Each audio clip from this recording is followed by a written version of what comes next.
We'll have roll call, please, Madam Secretary. Mary Lane is here. Roxanne McDonald? Here. Dr. Michael Mead? Here. Mr. Adil Mosop? Here. Ms. Mary Petchikoff? Here. Mr. James Thorpe? Here. President Hussein Berry. Here. Next item, please. Next item is the Pledge of Allegiance to the flag. Ms. Kristen Waddell, principal of Whitmore Bowles Elementary, will introduce students who will lead the Pledge of Allegiance.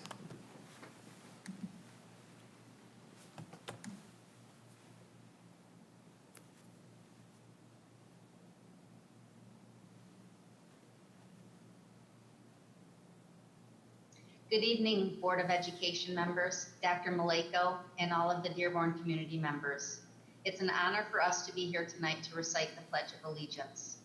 Let's make no mistake, putting together tonight's pledge has definitely been different. We would have much rather have been here with you in person. But our Whitmore Bowles families are honored to be the first school to do it for you anyways this school year. Citing the pledge tonight are students from two of our amazing families, the Pomeroy family and the Ziga family.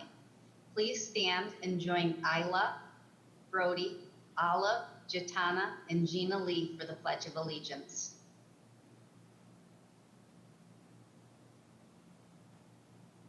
I pledge allegiance to the flag of the United States of America and to the republic for which it stands, one nation, under God, indivisible, with liberty and justice for all.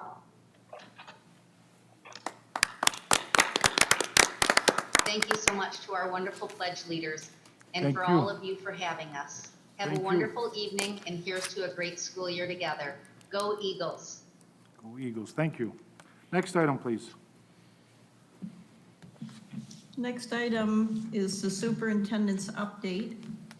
He starts usually with a moment of silence. Thank you, Secretary Lane. So we'll start with a moment of silence. I know many of us may have seen just even over the last weekend of deaths in the community, and the number of cases is almost 7 million, and the deaths are 198,000 in the U.S. as a result of COVID-19. In Michigan, 111,000 and 6,500 deaths. So we'd like to take a moment of silence for everyone in the state, the nation, and the local community.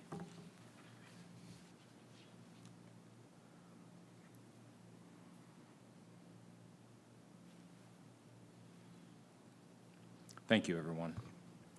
Dr. Maleko, before we go on, I know one of our colleagues lost a sister-in-law, and if she wants to, make a comment, give her the opportunity to. I want to make a comment regarding a family member of the community that we just lost. Mrs. Al-Sayed was planning to come in here and say a few things about her friend, good friend, God bless her soul, Jean Joseph. Jean is a community activist. I don't think there was ever a community forum or a community meeting that we the board members, Dr. Maleko, did not see Mrs. Al-Sayed and Jean Joseph. Jean, I know, I reached out, I did not know some of her family members. I know one of my colleague, Trustee Petchikoff, was good friends with the family.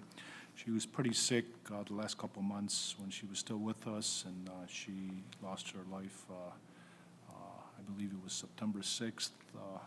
Yeah. Yeah, so, yeah, we just wanted, I should have said that before the moment, so I had to include her, but, yeah, I mean, She was a former employee of the school district, a custodian who had to retire early due to disabilities.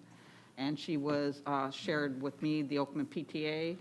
She was McCullough Eunice PTA. She was my DFNA vice president or treasurer for many years as well. So she was always active in the community and always wanted to give back and fight for the community. when you have hundreds and hundreds of people, if not thousands of people, say good things about you after you pass away, you know you're good.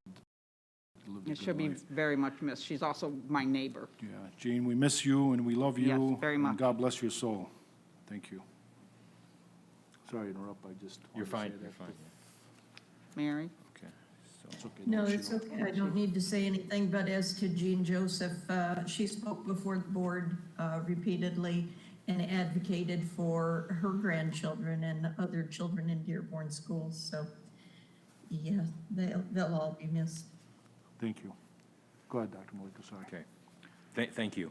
Appreciate the comments, too, and thoughts and prayers go out to her family from me as well. So we're going to go to retirements now, under agenda items. And we have, every month, we have several, and so we want to congratulate the retirees and thank them for their years of service for Dearborn Public Schools. Deanna Allen Parks, 29 years of service. Elaine Burkholder, over 20 years of service.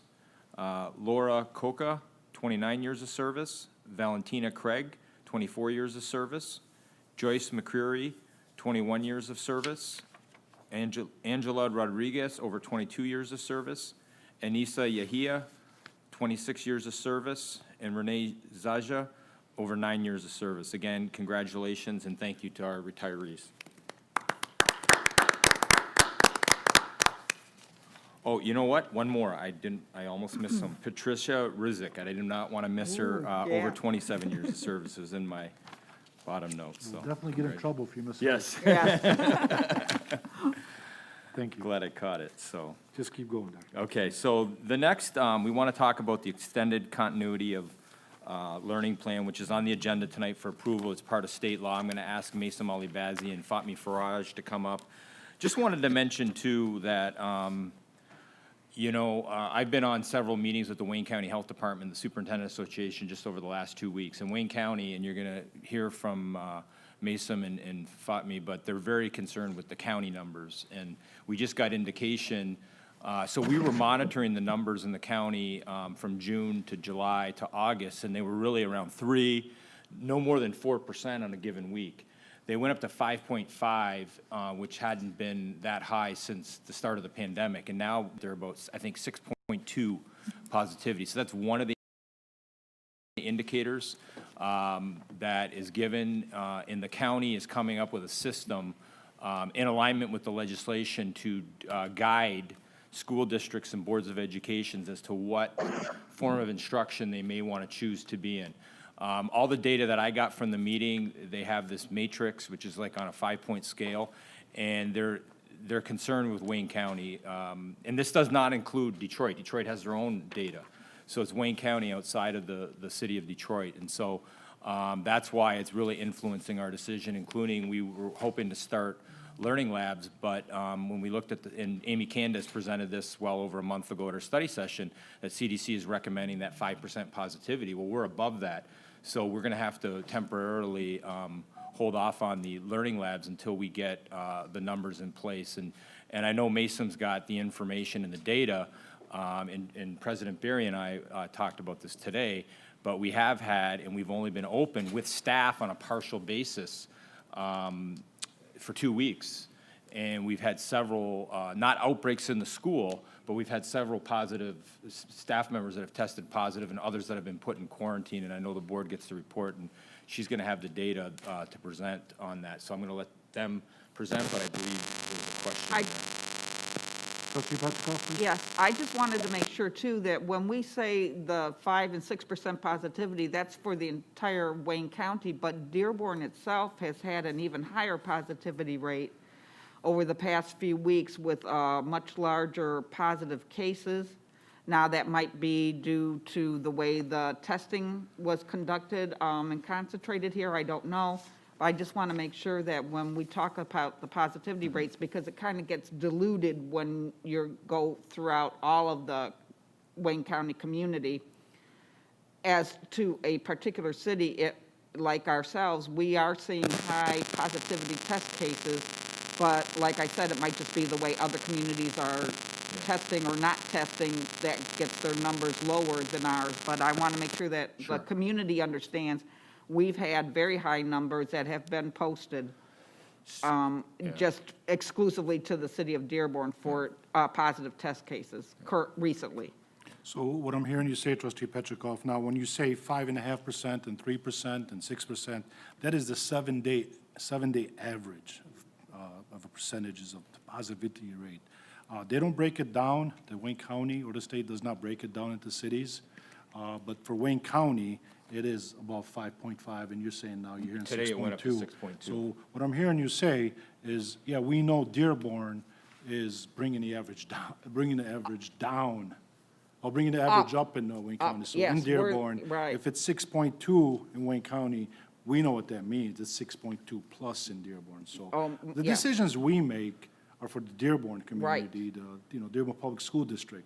So the reason I'm bringing this up, because I'm sure everybody else is getting the same thing I'm getting, that so-and-so district is doing this, and so-and-so district, and this city's doing that. It's like completely different than the information that we're dealing with. So just to- We have to protect our just so we're on the community same at this page. point, yeah. Go ahead, please. Thank you. Sorry. Thank you for the clarification. Good evening, Board President and trustees. So, as Dr. Maleko started to explain, we are looking at. Right now, we're not currently ready based on the COVID data that we have for Wayne County and then what we know about what's happening in Dearborn. We're not ready for in-person instruction. However, God willing, before we know it, we will be working at heading towards implementing a blended model with some form of face-to-face instruction. And so we really just want to get ahead of the game as much as possible and look at what our options are for blended learning, because most likely we would not go from virtual learning to 100% all students in classrooms. And so we really want to be prepared as much as possible and act in a proactive manner. And so today we're going to talk about the mode of instruction, what indicators we are considering as our for when is it going to be appropriate to provide a blended model of partially in-person instruction and then partially virtual instruction as well. When we speak about Wayne County positivity rates, just to specify, that does not include Detroit. So as you know, Fatima, you're doing the slides, correct? Are you doing the slides? I think David is. Oh, he said you're David? presenting, so I don't know, can anyone see these slides or no? So The board has I can present We this to have you. them. We have the slides, but they're not. Not up there. Fatima, will you please present? Yes, Yes, thank you. Fatmi, if you could please present your screen, thank you. I'm sorry about that. No problem. Thank you, Fatmi. Okay, so as you know, we have the K-12 100% virtual option, and I can tell you that elementary is quite set on that. We haven't done any staffing changes for secondary for the virtual option. And those are the students and parents that elected to go with virtual option regardless of what the CDC and the Wayne County Health Department guidelines tell us. So we're going to look quickly at the indicators. Fatmi, if you can please click that blue link that says indicators. And pending the achievement of district indicators to resume in-person learning in alignment with the Wayne County Health Department, the Michigan Department of Health, and the Governor's Return to School Roadmap, one of the following hybrid models that I present will be implemented. And again, we're just presenting this as soon as possible so everyone has time to review it. It will also be discussed at the School Reopen Committee of over 80 people coming up on September 24th. And then these are the indicators. These indicators are based on the Wayne County guidance that we have for each phase that we're in. And so we took a combination of the low to medium risk. So they had some indicators that were recommended for the low risk to be considered low risk and some that were considered medium risk. And so we combined the two columns into these indicators here. Community Wayne County, rate of positivity ranges between 3 to 5% average through a 7 to 21 day period. And so like President Barry explained, that's the average. So X number of people get tested Monday, Tuesday, Wednesday through Sunday, and it's the average positivity of those days. That's how we get the positivity rate. And so we're hoping to get to a 3 to 5%, less than a 3 to 5% range. A 3-week decline in the average number of new cases, positive cases in Dearborn. Wayne County is not able to give us a formal positivity rate specific to Dearborn. So we have tried to get that number. That number is not available. So therefore, we do know when we have a 3-week decline in the average number of positive cases. And what that means is it's not that you might have, out of 3 weeks, you might have 20 great days where it's declined, and you might have one blip. So it's the average of that, 7 to 21 days. Also, there's the community spread. It's really important to understand that community spread, it's not known to be a significant attribution to the number of confirmed cases in Dearborn. So right now, we know that community spread in Dearborn is an attribution. And I go on further down to explain what community spread is. And really, it's that the spread of a contagious disease to individuals in a particular geographic location who have no contact with other infected individuals. And so they haven't gone and they haven't been around someone specifically with COVID, but they've been in the community around quite a few people. And they haven't traveled outside of the geographical location where they live, and so that's what community spread is considered. And so when that's not an attribution to the positive cases, that would be one of our indicators that we're getting closer to be able to provide in-person education. Wayne County Health Division has a school decision matrix which has not been released yet, and we tried to get it down to the final hour today because that matrix is really going to help us give us the guidance that we need to be able to resume in-person instruction. So once that high school, the Wayne County Health Division school matrix is available, we will be all over that. And can I add to that? My understanding, do. the reason it's not available is because there may be some changes in Lansing as we speak right now. That's why. Thank you. So indicators will always be adjusted to align with any modifications that we get from the local health department upon their review of the Michigan data-driven school-specific metrics. So the Michigan school-specific metrics are also not available at this time. But once those become available, we will be open to always looking at these indicators to say what do we need to adjust based on the new information that we receive. Also, the effectiveness of the Dearborn, so we were planning on using the Dearborn Learning Lab in our safety protocols as an indicator as well.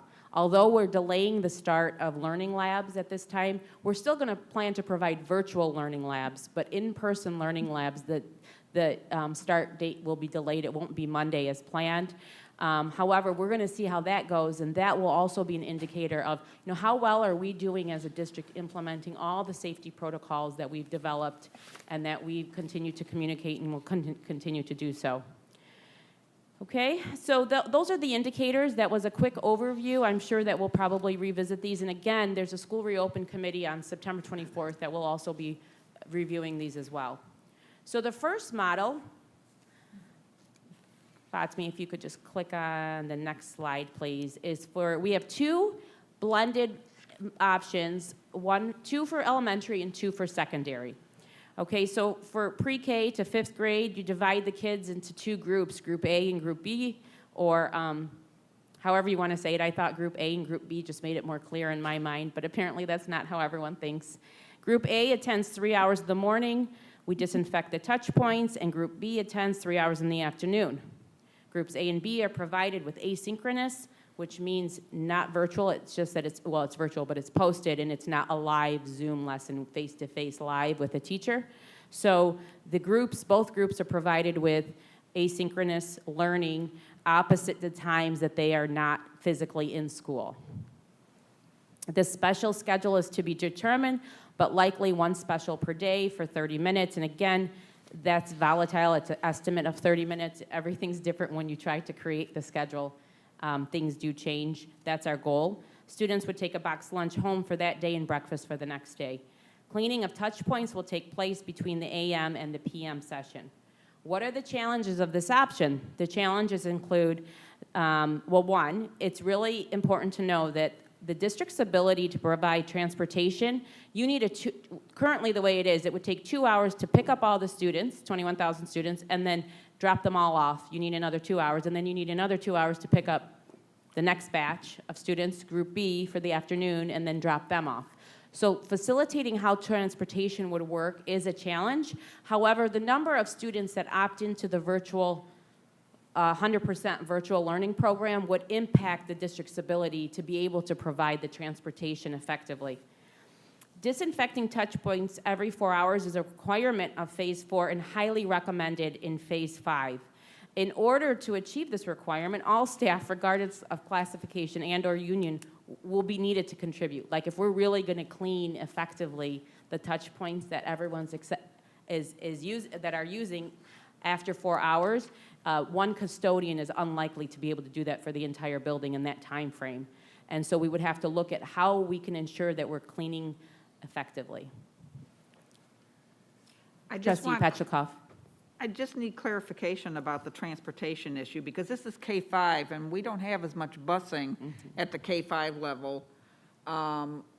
So we're not talking about moving that massive amount of students, I'm assuming, as opposed, because most of the kids are, it's supposedly a walk to neighborhood school for the most part. So So that's is just, that a realistic, it's still something to be considered, because if we go blended K-12, it wouldn't just be elementary that we had to transport. I know, but what I was looking at was, this was a K-5 model, so. Right, yeah. so, but if we implement K-12 blended, right now, we're looking at the blended option of what that would look like for elementary, but we have to remember that we would still be providing Sometime in the- transportation for right. secondary.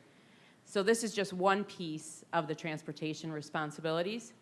So if we're gonna go, let's just say that on whatever date we went blended, 50% in-person, 50% virtual, we would still be responsible for, we would still be trying to If we provide. chose to do the K-12 perspective, yes. because we don't necessarily have to. So we don't choose that have to do either. the K-12.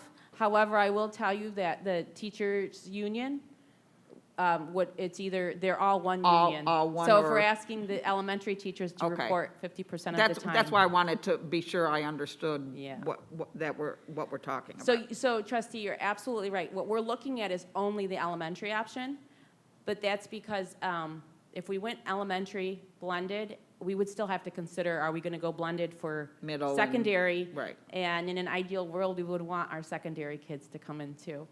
So that would involve transportation as well. Okay. So we're not saying that it can't be done. We just want to make sure that we can do it and do it effectively. And we know that there might be snags with that. Some logistics, But we don't yeah. rule it out whatsoever. We're still very Okay. optimistic, because we hate when logistics like transportation stop us from getting the kids here. Okay, thank you. Thank you. So option 2 for elementary is also dividing the students into groups A and B. Group A would attend full day every other day. Group B attends full day every other day. Groups A and B are provided with asynchronous learning. Again, that's a virtual activity that does not involve any face-to-face time online with the teacher on that day. So it's opposite. So they come to school one full day, have face-to-face instruction, and then they're working from home virtually, given the activities online from their home opposite those days. The special schedules to be determined, but special should occur on a daily basis. Same thing, students would take a boxed lunch and breakfast home at the end of each day for the following day. Challenges is this option. Disinfecting the touch points is required every 4 hours. And it's a requirement of Phase 4, highly recommended in Phase 5. We plan to implement what's highly recommended. Even if it's not required, we want to disinfect the touch points. In order to achieve this, same as the other one, is that we need all hands on deck to really, truly be able to disinfect all the touch points at the 4-hour mark of the school day. And we always want to remember that the building, so we always get this question from administrators and from teachers, where they're asking, well, how do we determine what's our building capacity at this time? When it's blended, what's the building capacity? So the building capacity is different for every building, because every building has different layout, different format, different size rooms. And so that's determined by the school's ability to effectively implement the strict guidelines for social distancing. So how well can a school social distance? That determines what the building capacity is for that school. And the strict guidelines for social distancing just came out from Wayne County Health Department. So that's what the strict guidelines are. They're not the guidelines we made up, but they're the guidelines that are provided from the health department. So some building capacities are going to be greater than others because they have more space to work with. And again, the number of students that opt into the 100% virtual learning program impacts the amount of time in-person learning is provided at all levels K-12. So the more people that are online, then the more students we can have in face-to-face. And those are ever-changing, those numbers. Might I ask a question, Mesa? Yes, absolutely. Have all of the schools been stripped down, deeply cleaned during the summer? Were all the lockers emptied, the desks, everything gotten out of the buildings? And in the future, I'm assuming that students wouldn't be using those, not in the short term, but conceivably in the long term, they'd be back to the gym and the other places. So maybe we could have a presentation on cleaning even, I don't know, but I just wondered, has everything been completely sanitized? Yes, so trustee Lane, so the lockers are emptied out every year at the end of the school year on a normal year. That's part of the process, is that all the lockers are opened and emptied out. All the rooms are deeply cleaned in the summer, and that's part of our normal process for any school year pre-COVID. And so yes, that was all done this summer, as it typically would be. As far as what the cleaning plan looks like for the in-person learning, I would agree that I would prefer to keep that as a separate presentation so we can get into the details, such as, will lockers be used, and what will the cleaning look like? Now, I think it's important to say also that we do have information from Wayne County and CDC, and this is published online and anyone can access it, is that there have not been cases of COVID being transmitted, confirmed cases of COVID being transmitted through the surface. And what that means is that one person has it, they touched, for example, a playground. There's been no confirmed cases that that's how COVID has been transmitted. And so the governor's plan in the phase 4 and 5 that requires and highly recommends disinfecting the touch points is something we plan to honor.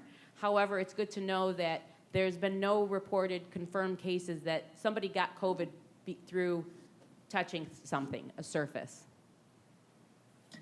Understood. And like the temperature monitoring, this is another example of how COVID changes so quickly. Yes. Our practices are changing, personal, district-wide, everybody is changing everything very quickly. In the beginning, and still when I go over to volunteer dog walk, they're doing my temperature, but I think that that's now been shown to be less effective. So at some point, maybe that won't be done, but right now it's just one thing that we have and we're using. But yeah, I understand about the surfaces, but it will also reassure parents if they know that what measures we're taking. Absolutely. Trustee Petchikoff? Just a quick, with either of these blended options with A or B half-days or every other day, can I assume that the teachers are different who's doing the in-person versus the virtual then? Because they can't be at two places at one time. So the way we envision it is that teacher A has 22 students. And so teacher A would, I have to be careful here because I want to honor what teachers But you are- have, for elementary, it is set up that Yeah. it is. They're already set. That's why we removed the staffing. For Okay. secondary, it's not. All right. So if we go back into secondary, what would happen is you would have a combination if, finishing off until the semester break. And we've already had discussions with the Shannon Peterson and the other executives as to how we would schedule that, including with Jane Mazza. So Yeah, I just am wondering how confusing it is. No, Dr. Maleko, I think trustee Petchikoff is asking about like the A, B day. So teacher, they have half their students in person on one day and they have half their students in person on the other day. And then what I'm they do sorry. is they would post on Schoology what's to be done on the off days, that they're not face-to-face. But they wouldn't be in a virtual classroom with a teacher? No. Okay, all right. Now, when we talk about secondary, we got to include what Dr. Maleko. Yeah, sorry, I thought you were talking about the 100%. Yeah, Yeah, but no. that There's does- different options to how Yeah. you can do it. Yeah, all You could technically have them online where you have certain students in the class. So with the synchronous and asynchronous time, it's something that the executives are working with the teachers, to make that determination if we go back. So Okay. at least with the 100% online, everyone is separate for the elementary. So that's the decision we had to make at the beginning of the year when we did the staffing change, so. Trustee Thorpe? So I'm thinking about the cleaning and these two options. and it seems like it would be hard to clean the buildings and disinfect them if kids are coming on half-day schedules. But it also sounds like even if we had the kids there all day, after 4 hours, we're saying we're gonna disinfect. Okay. Everybody gets in under a blanket and we hazmat to use for the room. I just don't see why we couldn't wait until the end of the school day. Because that's the to do it. guideline. Isn't So that the that's why state- it's highly recommended. It's yeah. a guideline. Yeah. No, It's the one, not a the, rule. no, the one, the, in phase 4, it's required under, and we're in phase 4 right now. Okay. So if we were in phase 5, it'd be recommended. In phase 4, it's required.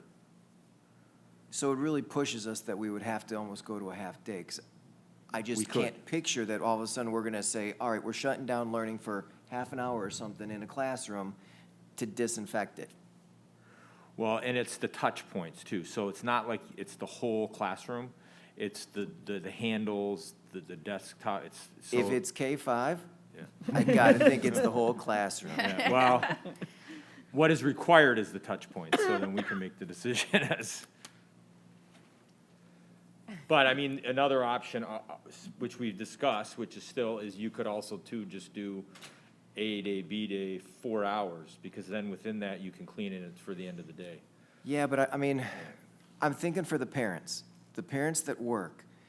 If your child is at school for only half a day, You go- that doesn't yeah. do you any good. It would be better if we were able to tell the parents that your kids are gonna be in school on these days each week, and maybe they're able to get into their office Sure. if they have to go in.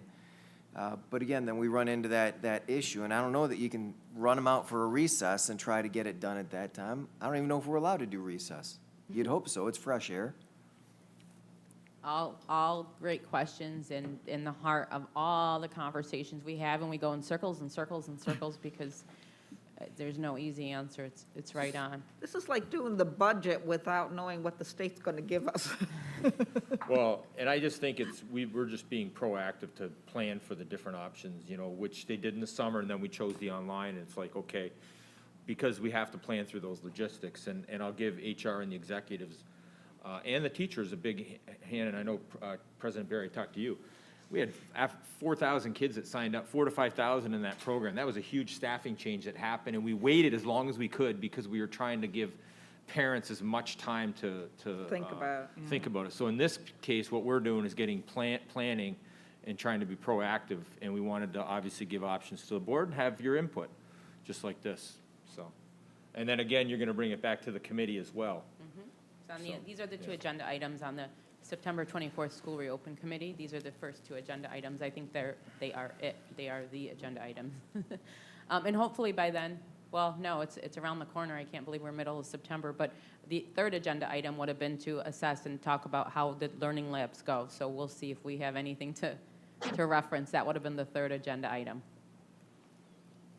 Okay? Okay, so 6th to 12th grade blended option number 1 is, again, dividing the groups into A and B. Group A attends 4 hours, but 3 class periods. And each period is about 80 minutes long every other day. So middle school would go like 10 to 2, and high school would go like, and these are just ideas. These are not, we're just kind of drafting out what it could look like, 9 to 1 for high school. And then Group B attends 4 hours every other day. And so if you take a look at the bullet points under the third major bullet point, Monday would, if I was a high school student, I would go Monday, first, second, third hour. I would go Tuesday, fourth, fifth, and sixth, and continue that rotation. The reason why it's 4 hours, again, is because disinfecting the touch points. How are we going to clean a high school? And actually, in high school, if they're switching classes, that class has to be, the touch points have to be disinfected each hour, so every 80 minutes, versus doing it at the end of the 4-hour period. And so that was the thinking behind this option. And then when they're not in school, they're provided, again, asynchronous, just to keep that in mind. Synchronous is that when you're face-to-face with someone or on Zoom with someone. Asynchronous is when you're looking at something that's posted on Schoology and you're following along from home. And there was all kinds of memes on social media about how we're overkilling the word asynchronous. But special schedule is to be determined. And same thing about the lunches and the breakfast, we'll make sure that we send those home a day in advance. And then what was the thinking behind why later start times for middle and high school? It allows transportation to be able to disinfect and still get to their routes. Later start times are more in line with the sleep cycles of adolescents, which we know. And third, this will be great for after-school activities and sports. It also allows for high school students who work or have college classes to tend to their other responsibilities. That was compliments of Abe Mashur. So that was option number 1 for secondary. Sure, I just want to put it in bold print. I'm going to quote Trustee Lane, is one thing COVID-19 has taught us is you could never say this is the way we've always done it. Yeah. So if you can go back to that last screen for me, please, Mrs. Faraj. It says, the last paragraph says, second, the latest start times are more in line with the sleep cycles of adolescents. And we've had that conversation for probably over 10, 15 years now. Absolutely. We're finally saying it now. We're saying those words, so I Absolutely. just wanted to make sure that was brought up. Well, Thank you. if you're gonna make a change, since we haven't to change everything else, now's the time to do it. Exactly. Exactly. Because we're throwing everything out. That's You always, right. I always try to believe change is the only constant. I read that once, change is the only constant, but boys, we've taken it to a whole new level at this Yes, point. well, But not by choice, but okay. Yeah, but we'll roll with it, right? Yes. Continue doing what we believe is best. Second option for secondary, 6 to 12, is that students are divided into groups A and B. Each group attends face-to-face for a full day every other day, and then participates in asynchronous virtual learning when they're not face-to-face. And same thing with the breakfast and lunches are provided the day before. The major challenge, again, for this option is disinfecting the touch points every hour is a requirement of 4, highly recommended in phase 5. And we know that this could change. That highly recommendation could change by the time we're ready to go in person. But as of now, we know it's a highly recommended in phase 5, and we are currently in phase 4, which means it's required. Quick question for you. Yes. We're not saying we'd have to line up models 1 or 2 at both the K-5 and the 6-12. Correct. It's just those are the 2 options, all right. But we just have to keep in mind that whichever 2 options we end up with, we have transportation issues. we're going to have to work on I know where that's transportation. going. Yeah, other no, thing, you're absolutely right. If I Thank you. can add, with the secondary, I appointed a committee, Shannon and Fatmi will be heading up at middle and high school, and with John Leacher and others and the principals to really study the traffic in the schools and so we're saying 50%, but when it comes down to it, like, I'll use this example, Saline Intermediate, for example, has a nice hallway where you can go into circle. So you can direct and have the arrows going, and you can control, so you have the social distancing. Someplace like Duval has one hallway. You don't have the same ability. So the principals are also looking at what entrances to come in and out, and we're going to do that with the learning labs. But at the secondary, that's a concern, because if you've ever been at Dearborn High or Fortson during passing time, you know, even with 50%, it's a lot. So we're getting them to start studying how that would occur and what is the actual number. We're assuming it's about 50%, but that committee is going to study each of the buildings. So. Thank you. I have a Yes, question Trustee about Moses. screening. I don't know if that's mentioned later, but are we going to screen every student for their temperature and asking them those screening questions as well? So I can share with you what we had designed and what was sent out to the staff for the learning labs as far as the screening process goes. And so the screening process is that parents, let's just say this is what we plan to implement when learning labs get going, is that parents, it's my first day bringing my child to the learning lab.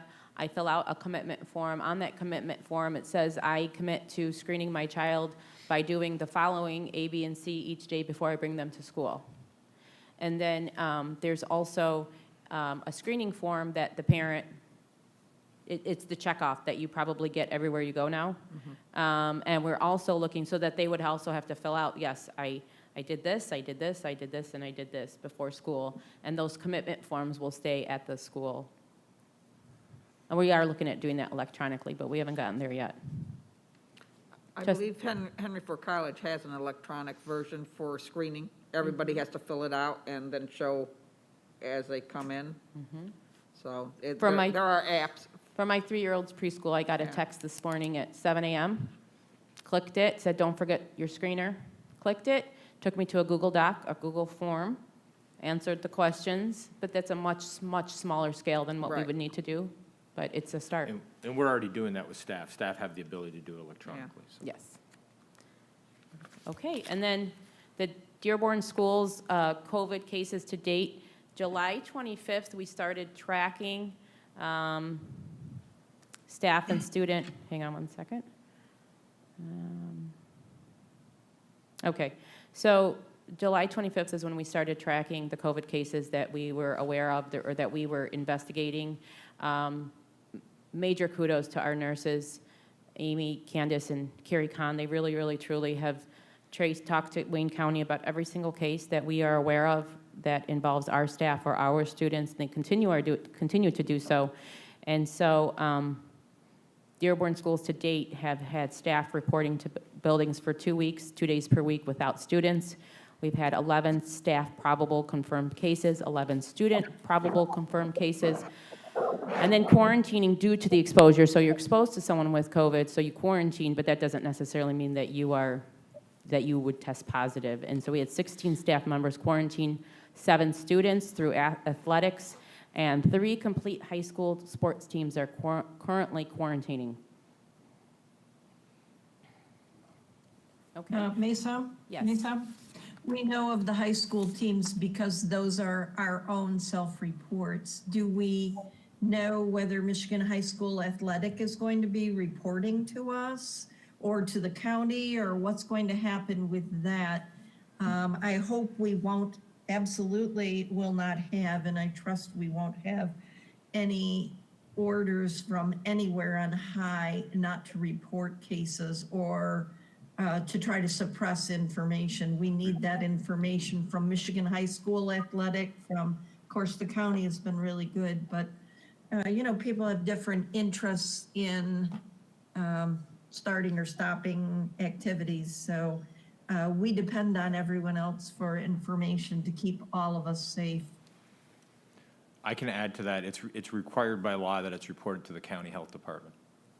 Okay, thank you. And we do currently screen all of our athletes each time they come to any type of practice as well, as we do for staff. The last slide I have is the Wayne County positivity rate, which Dr. Malek Yeah, we already touched on. mentioned, so, yeah. And so I won't reiterate it again, but you can see that, So I want to clarify on this the positivity rate. So as Trustee Peskov mentioned earlier, if we're testing more, especially in Dearborn, then the positivity rate would be higher, technically. But can we have a rate as well as far as the population? So say now we have 2,400 cases in Dearborn out of the population of 100,000 almost, or 98,000. We're looking at 2.3%. But those aren't all active cases. And that's what I'd like to track. That's even a better rate than, say, this rate that's given to us based on the number of people who have tested.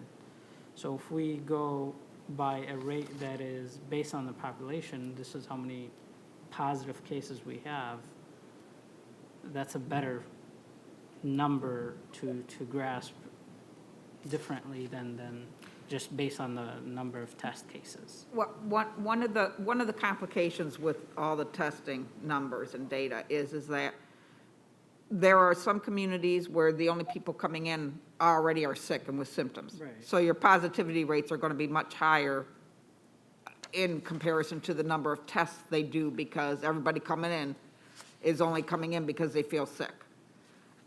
The more accurate reflection would be you test a random group and then see what the positive ratio is to just a large, broad-scale number of the community. That would give you a better gauge of how many are actually in the total population of your community, but that is probably not happening the way one would like to see it happen, so. And a lot of elected officials up to the very highest are discouraging They don't sometimes for want, testing. yeah. So the numbers are going to be skewed no matter what we use. Trustee Thorpe? I had a question going back to what we're talking about, when we will bring back the learning labs, and we want to be between, it says between 3% and 5%. That's a large swing. If we're at 4.5, there's going to be people clamoring that we should be able to We're do the ready, learning yeah. labs. So I think we as a board need to decide what number are we going to use? Because a range of 3 to 5, I just don't see it. Some people are, you know it, If it's 4%. 4.9, do we say, hey, Well, look, it's too close? We do, so for the learning labs, it's 5% is what we have. That was the in-person instruction I think you were talking about. Oh, was with that the- hybrid. Yeah, the learning labs are really limited, so it's, you know, a gradual start of 1 to five. 3 Okay. students, and then we were. So it's not a 5 for the range. learning lab, but still, again, when we get to in person, Then it's a range. having any range is just going to confuse parents. I think we need to say as a board, once we get to this, and again, 3 weeks, probably be like the rolling, making sure that it stays low. Right, we have to maintain. We need to figure out a number and not just give people a range. Because then as soon as we hit the 4.9, some people think we're going back live, and we might be saying, well, really, we're waiting for it to get to 4.5. That's a very good point. Yeah. Yeah, I mean, obviously, we can need more information before we can make that decision. Is it 3? Is it 3.5? What are we I mean, comfortable The average, with? state Yeah. average right now is around 3%, because there's, like up north in western Michigan, they're doing a lot better job than the Tri-County. Just to go back to Adil's point here, I have a report from Wayne County. It says testing capacity rate in Wayne County. It's a 7-day average. It's 2,835 daily tests per million. It's not, they're not gonna break it down per city. Okay, that's the number for Wayne County. I'm assuming that you're hinting that in Dearborn is probably a higher number, I would think so. which I think it is, you know, because there are more, I would hate to get to the point where we're gonna start discouraging testing. I mean, we know how to defeat this disease. We need to test. Hiding it So, isn't the answer. Hiding it is not the answer. You're 100% right. So, yeah, we need to keep testing to get the accurate information. But I don't know if that number helps you, Trustee Mosip. That's a little bit under 3,000 per million. So that's not that high of a number that we're testing in Wayne County. So if in Dearborn it's a little bit higher, it might be, 4,000 per million. That's still, we need to test as many people as possible on a daily basis. Anybody else have any other comments? Just one quick, too, that the county is coming up with that matrix that they haven't released, which, again, there's talk in Lansing, so that, they're not just looking at the one number, they're gonna look at, as you saw, the multiple measures. One of the measures, too, is actually positive, what they call, positive occurrences within the school when you have staff or students. So that's another measure. And then they do the contact tracing, and then that actually is equated into. So when we were talking about learning labs, our model would actually be helpful because that's what they're also doing. And there's several different numbers, and you have some of them in there, but it would be, and again, so that's coming from the county, and I was on the 2 meetings with all the superintendents. They haven't released it yet, so that one number may be coming soon. So Trustee McDonald, Trustee Lane, Trustee Mead, anything to add? I can't see Yes, I anybody. have a couple of questions. I've been trying to tune Yeah, in, but I for some don't. reason, we Yeah, we're can't not see. We're seeing looking you. at because we're Yeah. looking at the report, and we're looking at ourselves on the other screen. There you are. Trustee McDonald, go ahead, please.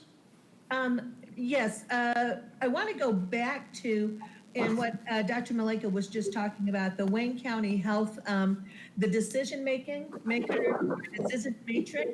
And you also talked about a Michigan state decision matrix. I'm just wondering if those are in conflict, and I don't know that they would be, but who would we follow primarily? I don't think they're in conflict. I think what's happening is the state directed the counties to put them together. Okay, So so it's- even though we're waiting for both matrices, they Yeah. should still be somewhat similar? Yeah, yes. It's aligned with the governor's, so the governor's return to school roadmap, it's all aligned with it. It just may go a little further and more specific. So it's Okay, totally so would we aligned because it goes follow- under the law. And again, they just passed that law, as you recall, like two and a half weeks ago. So that's part of the reason the counties don't have them out yet is because the law just got passed in the last minute when, you know, that deal that occurred several weeks ago. Okay.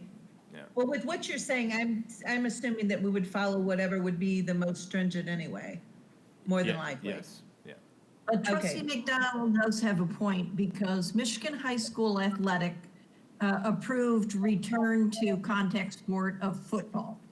At the same time that Michigan Department of Health and Human Services said that contact sports should not be played. So it's very possible that we could have conflicting information and recommendations. That's all over the place. That's been the case since the start of this epidemic. I just wanted to add, trustee Thorpe, that when we're looking at the indicators and we're talking about the positivity rate, I agree, it would be good to have a solid number instead of a range. But I just want I want everyone to keep in mind that we want to look at all the indicators. And so we anticipate that when that matrix comes out, that's what the matrix is going to give us. It's going to give us an overall. We don't want to focus on just one, because we're capturing the positive cases in Dearborn, which is city-specific. Yeah. Some of them are city-specific and some of them are county-specific. And so our recommendation through all of the nurses' contact with Wayne County is that you look at multiple indicators instead of just the one. However, I still think that that would be a good idea, what you Yeah, shared as far as but the we're not going to range. make a decision based on just one, Right. hitting one marker. Exactly. We'd want to hit 3 out of 5 or something like that, or all 5. Okay. So this is a very timely report. Anybody else? Trustee Lane? I had a couple of questions. Oh, okay, sorry. Go ahead, trustee McDonald. Continue, please. That's okay. Also, with it seems like every day we're getting incident reports, and you just showed right now where our standing is as far as teachers and students either being in quarantine or testing positive. I was just wondering, I know we already have a student or a teacher shortage. At what point is it going to get where we just cannot continue educating students because so many teachers we have no replacements, and so many teachers are either combating or in the hospital or whatever the case may be? I guess what I'm saying, are we at a point where we know that that's possible, or do we know when there would be red flags saying this is a major issue we've got to take into consideration and change course? Dr. Maliko, please. Yeah, I can comment on that. So the county health department would be guiding us with those decisions depending on the number. Now, if we're just saying how many in a building, and again, it goes to the contact tracing, whether the outbreak occurred in the school or if it's just people that came in and then they weren't exposed because they were social distancing. So those are two important factors. It would become a staffing issue then, yeah, if you have several teachers, you know, even if it was in the community and not in the school, that you have to quarantine them, well, you may have to make a decision on that school if you have multiple staff that can't, although right now they can do it online, they could work from, you know, home quarantined if they're physically able to or healthy enough. But there would be a decision we'd have to make if there were a lot. I mean, right now, we're not at that point, but we haven't started with any students in the building. Once we start the learning labs, that's going to give us information, I think. And you do see, you know, and I am concerned about the number that we've had that just without even students, other than the athletics. So those are very concerning numbers. And so, yeah, at some point, we may have to make a decision. We don't have enough staff in this building, depending what happens, of course. So that would be a I was factor. just wondering if we have It's a any good idea when that point would be. You know, I guess it would be when you have so many staff in Wayne County says you now have an outbreak in the school. So there's not an actual outbreak number. is, I believe, 2 or 3 people Yeah. in one building. Yeah, so, So it doesn't take much to Yeah. declare an outbreak. Yeah. Trustee Thorpe, please. This would be on the heels of what Trustee McDonald just said, and Superintendent Maliko alluded to it. So right now, when I see the report personally that says that a teacher tested positive or a student tested positive, I'm not necessarily thinking sick day, because everything's online. If they can be positive, but they don't have to be showing any symptoms, can the teacher still not teach? Can the student still not learn? So that's just one thing sure. that I'm thinking. It's not that you have to take a sick day, so to speak, right now. Sure. Anything else, trustee McDonald? Yeah, I did have one other. In this I just wasn't sure. I need a little clarification. When you were talking about, and the one that caught my eye was the 6 to 12 option, 6 to 12th grade option. When you were talking about students like A group and B group, and they would go to like first, second, third hour Monday, and then fourth, fifth, sixth Tuesday, so on and so forth. There's 5 days a week, so the math doesn't work out where that's even. So I'm just wondering if, especially for like middle school students that still need parent supervision, how can a parent know when their students are going to go to school if, I'm assuming it would flip every week to get 3 days in for one group, and the next week that group would get 2 days in? Do you understand my question? Yeah, Trustee McDonald, so for example, when I was the principal at Woodworth, we had specials, and we did A day, B day for specials. And so that was just constant. So if Friday you were at B day, then Monday everyone knew to go to their A day. And it just continues throughout the entire school year. So it does end up being pretty even. And then whatever classes you were in the day before, you go to your opposite classes the next day. So then parents would just have to know that their students would be in school, especially I think in middle school students, would be in school 1 week, Monday, Wednesday, Friday, the next week, Tuesday, Thursday, and they would have to work their schedules around knowing that. Yeah, I would just ask my kids or follow their The calendar. schools do a good job putting out the calendar. I've had to deal with this now for 3 weeks and 3 years at least. And I can't keep it straight, but the schools are pretty good each weekend that they will send something out to remind you, Monday is A or A B day. day. Okay. It's true. Trustee Moser? Yeah, I had a question about whenever we have a case like a staff member is confirmed positive case. So what is the current protocol as far as disinfecting the entire school? And do we wait a few days until we bring staff back to the school? That's all dependent upon Mason. The nurses could probably answer better, but they work with the county and they determine if there was any contacts within. And so I know they have to quarantine then for 14 days once there's a positive, and then there's a protocol. As far as the cleaning goes, I would think that, yeah, Immediately. we would just immediately Those have areas cleaning, are yeah, cleaned with all immediately. those touch points. Trustee Mosip, so it's really not every case, so we get those questions now more than we'd like to. And so what I've learned is that there is no one answer. It's a series of questions that we ask the person that might have been in contact with someone that tested positive, or the person that tested positive. Okay, who were you around? Who from the district, what colleagues were you around? And so there's a series of questions that we ask that determines who else is the contact tracing. And so that's what the nurses have been doing. And they report everything to the Wayne County Health Department to verify that what they're directing staff to do and administrators to do is accurate. But it's never one clear answer. It just depends. Like, well, I was around someone that tested positive, but I don't have any symptoms. Okay, so then you need to quarantine for 14 days because you know that you were around someone that tested positive. Or I have symptoms and I went and got a test and I'm waiting for my results, but I have symptoms. Oh, and I was around someone. So that's going to be probable that you do have it. So it's really not one easy answer. I know the study session, it feels like it was 100 years ago, but in the study session, there were these slides that Nurse Amy Candace presented, and it was like scenario 1, scenario 2, scenario 3, and that's why it's never just one answer. It's a series of questions that leads you to what you're supposed to do. Trustee Petrikov? I have one other question, because we've been talking about what happens if the teachers go down, but we haven't discussed what happens if the custodians and school engineers go down or have to quarantine for 14 days, because we're also, once the students are back in the building especially, we're talking about all this hypersensitive cleaning that's going to need to be done, and these people are all over the building. They're not concentrated in, one room. So do we have, I know you've been advertising for Long-term substitutes and premier long-term subs, substitutes, yeah. yes. What about for those staff positions as well? So, Especially engineers who have to have a special degree in order to run a building. so we do have a good pool of engineer substitutes.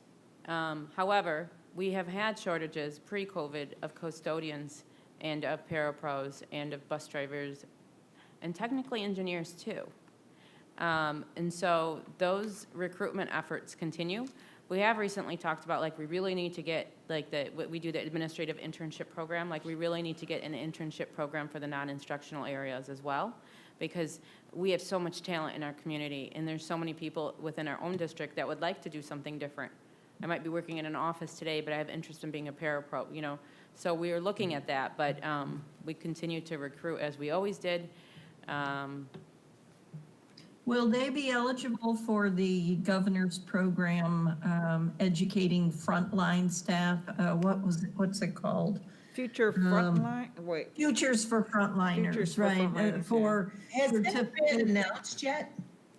I'm not I heard familiar. something, but I'm not really. It was in Yeah. the Detroit News, Yeah, I yeah. don't know. yeah, it's already, they had a, and I actually saw it, Mr. Cavaluna spoke at it with Governor Whitmer.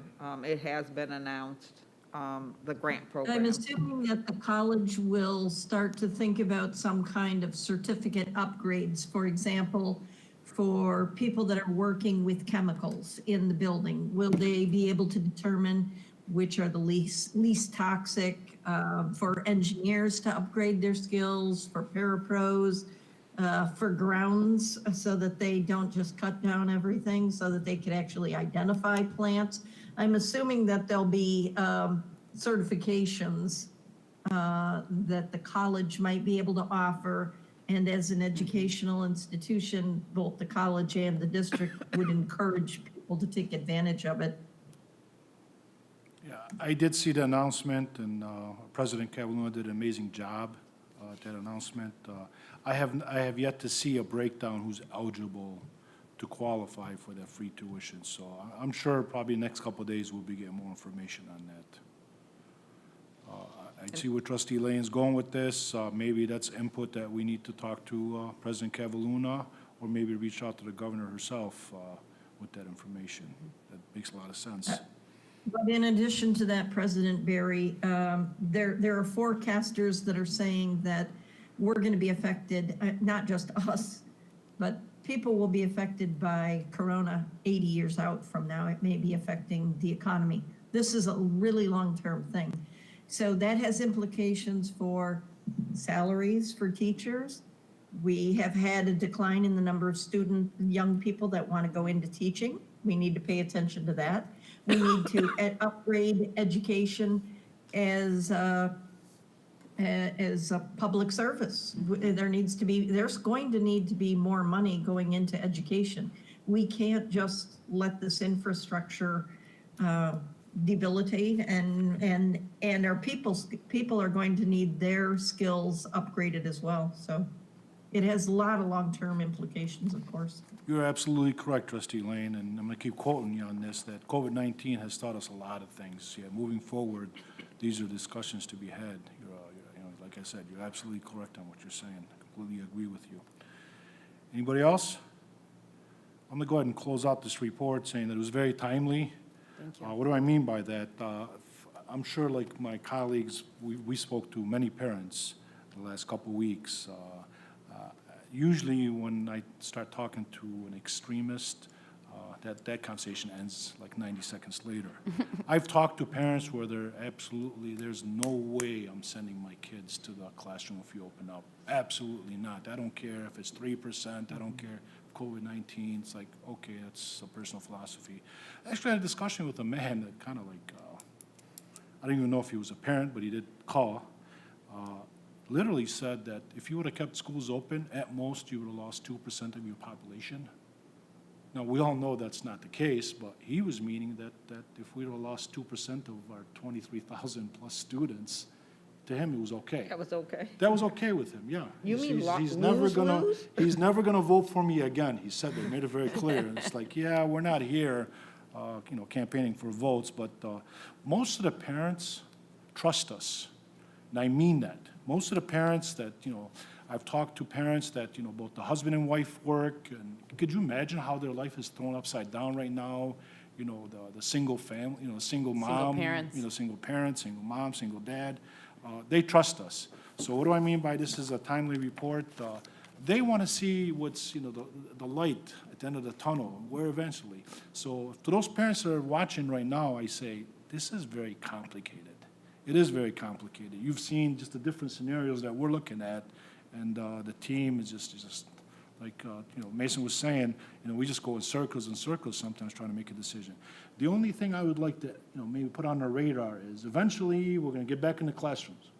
We know that's the healthiest way to deliver an education for the teachers, for the students. We know we're going to get there eventually. Okay? Praying. Until there's a vaccine, until there's, things are under control, we're going to keep going down this road. I mean, we know that. Okay, the only thing I would like to see on the radar too is eventually start talking about testing is going to start happening next month, and we're going to be doing some more testing in the spring. There's no doubt in anybody's mind that students are going to lose information. Yes. So let's start putting on our radar, it might be a 2-year plan, it might be a 3-year plan. How do we get our students caught up? Parents are asking these questions, so thank you very much. Absolutely, This is a very thank valuable you. report. I Appreciate presented it, but I have to say, there's teachers, administrators, directors, Sure, whole well, we team. understand it's teamwork, but Teamwork, yeah, thank thank you you. to the team, appreciate it. Madam Secretary, next item, please. Oh, I'm sorry, we're still under superintendent update. Yeah, so and I'll go quickly through the next It's okay, number. it's okay. Non-agenda, just a reminder, we said it last month, but the Wayne County RESA has the millage. It's about $7 million for, Dearborn schools. We still have it for 2 more years, but it will be on, and it's a Wayne County thing. We didn't take a position on it. It was Wayne County that is putting that on. Again, we benefit, so just a reminder to everyone.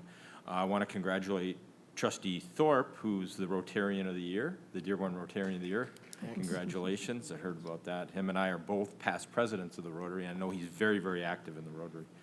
I also just want to mention, too, there was some dialogue on social media and across the state. David had informed me about bands and playing at the football games and things like that. Oh. Under the governor's order, while you're in phase 4, that's not allowed. So it's not even, we can't even make that determination.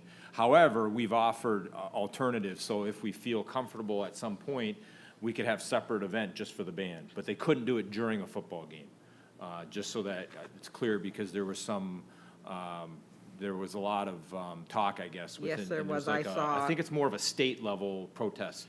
But under the governor's order, we can only allow the football players, I believe, the cheerleaders, and then coaches, and then there's a limited number of spectators, which we have that report coming up, so. And we're not choosing sports and athletics over the arts and band. That is not our Yeah. intention at all. to- Absolutely. We're a to not big have supporter them. of the Yeah. arts, and we always have been, and we will continue. And the other thing, Ms. Farage, who did the extended continuity of learning plan, she headed it up with the other executive directors. We had some slides in that presentation, but she also was asked to be on a panel for advanced ed, again, on a regional level, so congratulations to her with her leadership with the plan. And that is all I have for my updates today. Great, thank you, Dr. Maliko. Next item, please. The next item is recognition and acknowledgements, commendations. I think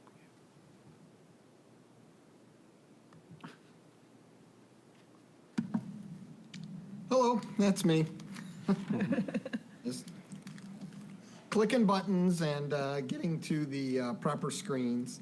While you guys are having your meetings, we're doing a little monitoring of all of our social media platforms and cable channels behind the scenes. And we had some problems with some audio earlier on the cable channels and got that taken care of. So just want to let everybody know that thank you for letting us know about that. We appreciate it because we don't always know what's happening. So on some of the channels that we're monitoring, because sometimes the signal leaves here just fine, but when it gets to the cable company and then goes out, then there can sometimes be issues. So sorry to take a little time there to get a little technical explanation of what's going on. Let's move right to the commendations. Let's start with adult education, and commendations to Ms. Iana Garrissey and Maha Mackey for their leadership with our adult education program.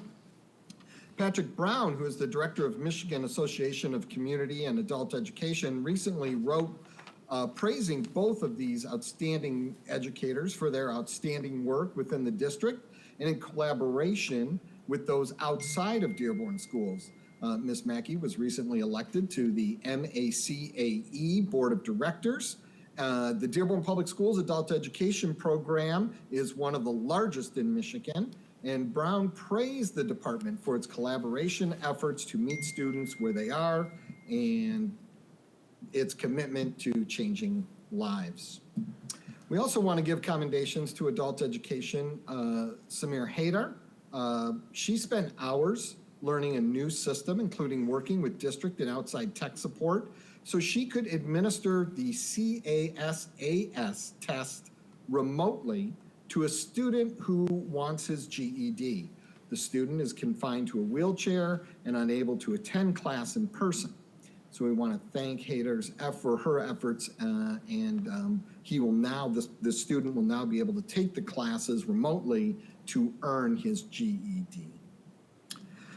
At the high school level, commendations and special thanks to the Serrazzo family for their donation to the Fortson Athletic Program in memory of their father, Frank Serrazio Sr. Frank Sr. was a longtime volunteer and fan of Fortson Athletics and worked at the football games for more than 3 decades.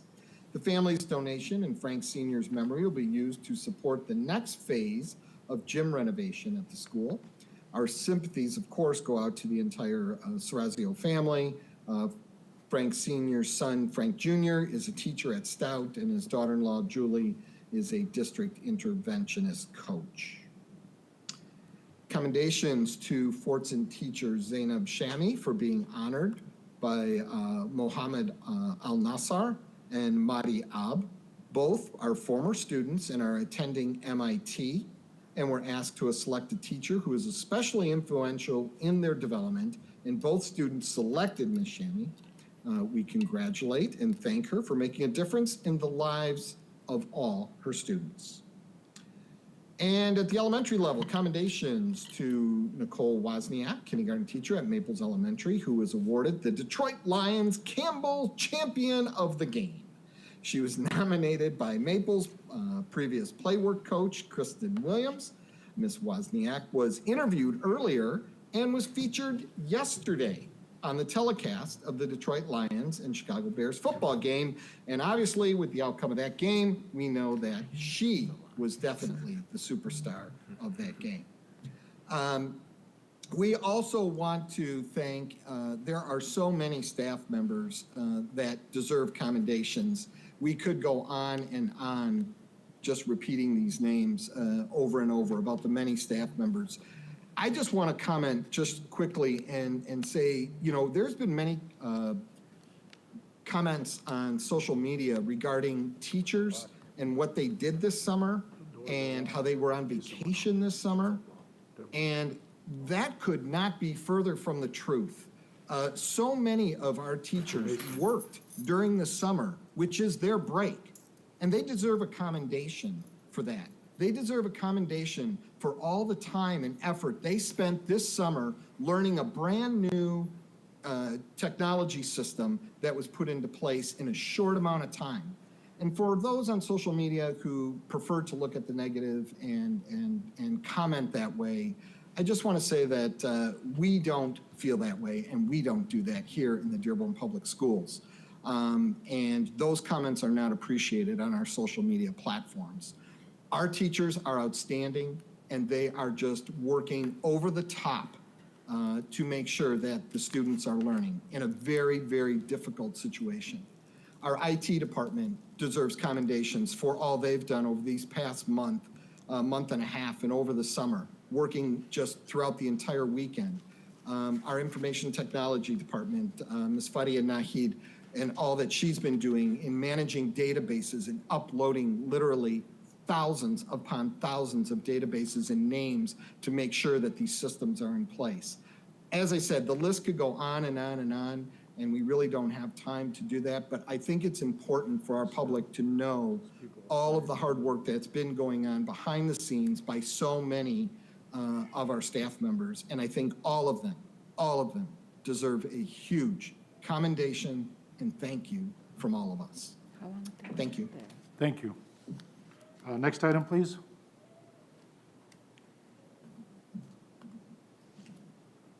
Acknowledgement of donations. We have a couple of donations. A donation of $2,500 has been offered to Salina Elementary School by the Dearborn Education Foundation to be used for Inside Out Literacy.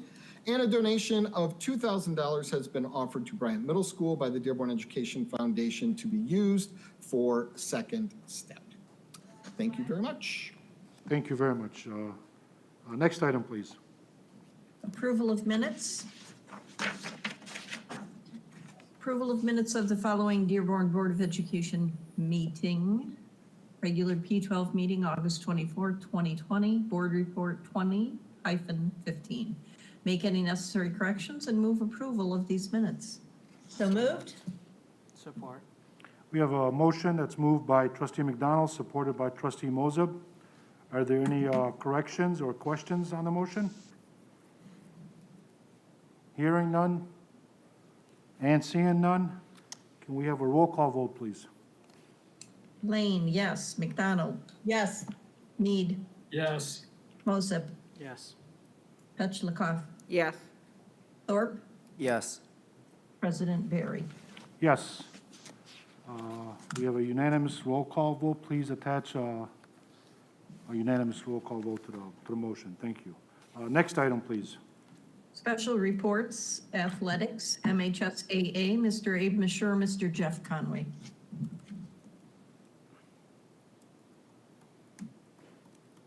Good evening, everyone. Am I connected? Yes, we can hear you. Thank you. Okay, perfect. All right, so we were asked to just kind of give everybody an update with regards to the MHSAA sports in high school and what we are doing as a school district. I'm hoping that Fatima is able to share the PowerPoint slides with everyone. If not, let me see if I can. Abe, I can jump in and do that if you can. I think I just did it. Is it on there? No. No, not yet. Okay. I'm doing it, Abe, if you wanted me to. Oh, yeah, go ahead. Mr. Mashur, before you get to your report, please explain to our audience that Michigan High School Athletic Association is a separate entity. It's not part of state governance. I just recently found this out because we're getting a lot of questions. My colleagues and I, and I'm sure Dr. Maleko, everybody else is saying, how are you letting students play X sport when you're saying it's not safe for students to be in the classroom? From what I understand now, this is a for-profit association. They make their decisions like every other business. They have to follow the guidelines. Can you explain what you know about that, please? Sure. I'll just basically say, like you said, the Michigan High School Athletic Association has their own rules and guidelines and stipulations. However, they do have to act within the executive orders that are given. For us as a school district, we follow both the executive orders from the governor, and that's actually what slide 1 says, the executive order from the governor, as well as the guidelines given to us by the MHSAA.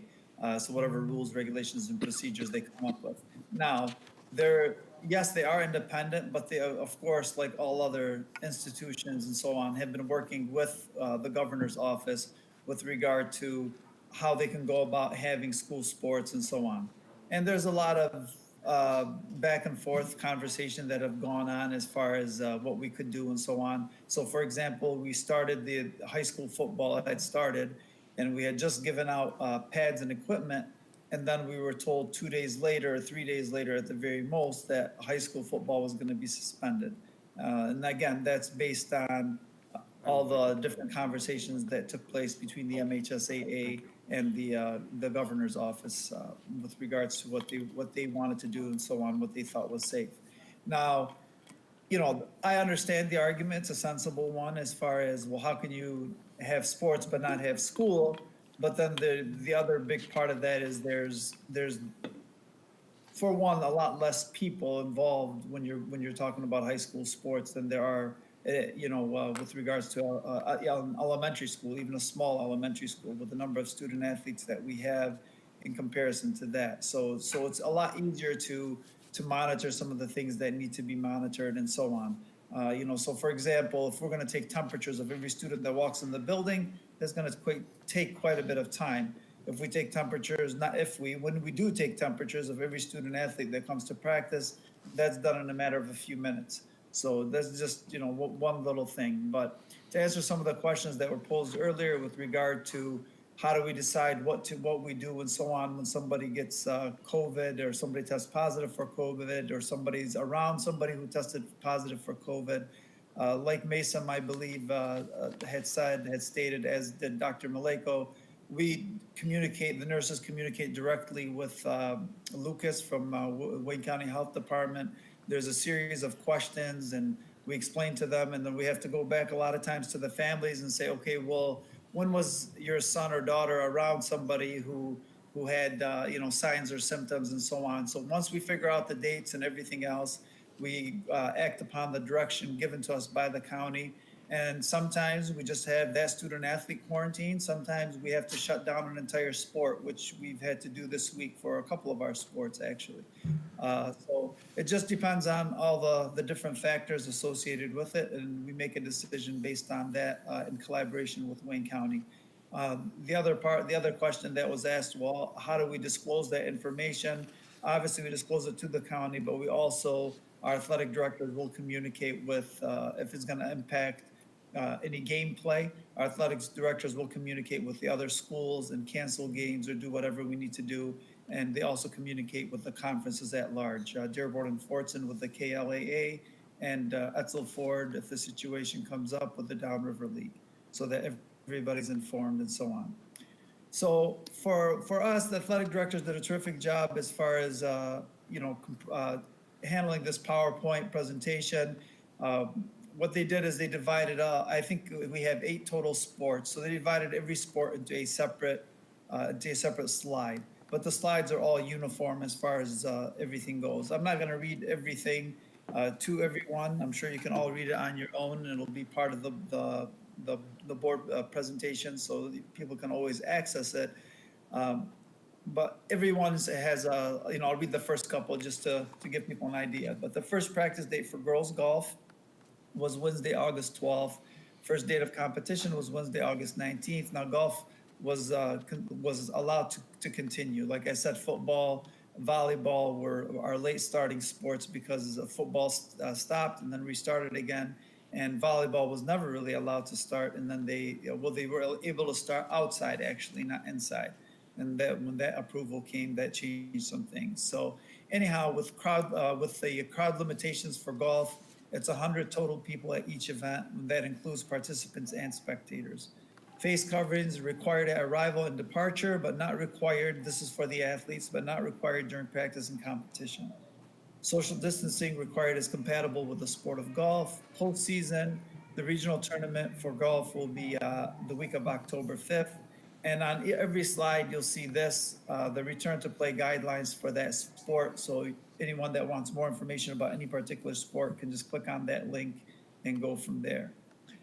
For boys tennis, again, August 12th we started. August 19th was the first competition date, and boys tennis didn't have any hiccups with regards to starting either. Required arrival with regards to face covering, similar to golf, required at arrival and departure, but not required during practice and competition. Girls cross country, again, the crowd limitation is 100 total at each event, including participants and spectators. Face covering is required at arrival and departure, but not required during practice and competition. And that came out this last week with the Executive Order 180.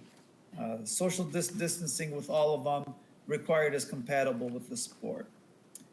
Girls swimming, 2 spectators allowed per participant. Usually it's the parents, and just so everybody's aware, we are asking for lists ahead of the competition days.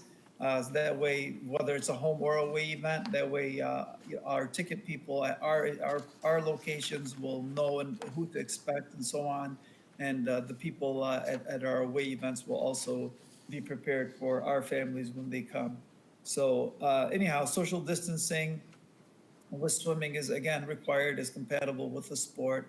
And then the face covering for the student athletes are required at arrival and departure, but not required while the girls are swimming. For boys soccer face coverings are a little bit different. They are required during competition. Now, keep in mind that within that, any sport, not just soccer, football, of course, falls into the same category as does volleyball. If an athlete takes their mask down to get a few breaths of air without any interference from the mask or whatever, that's permitted.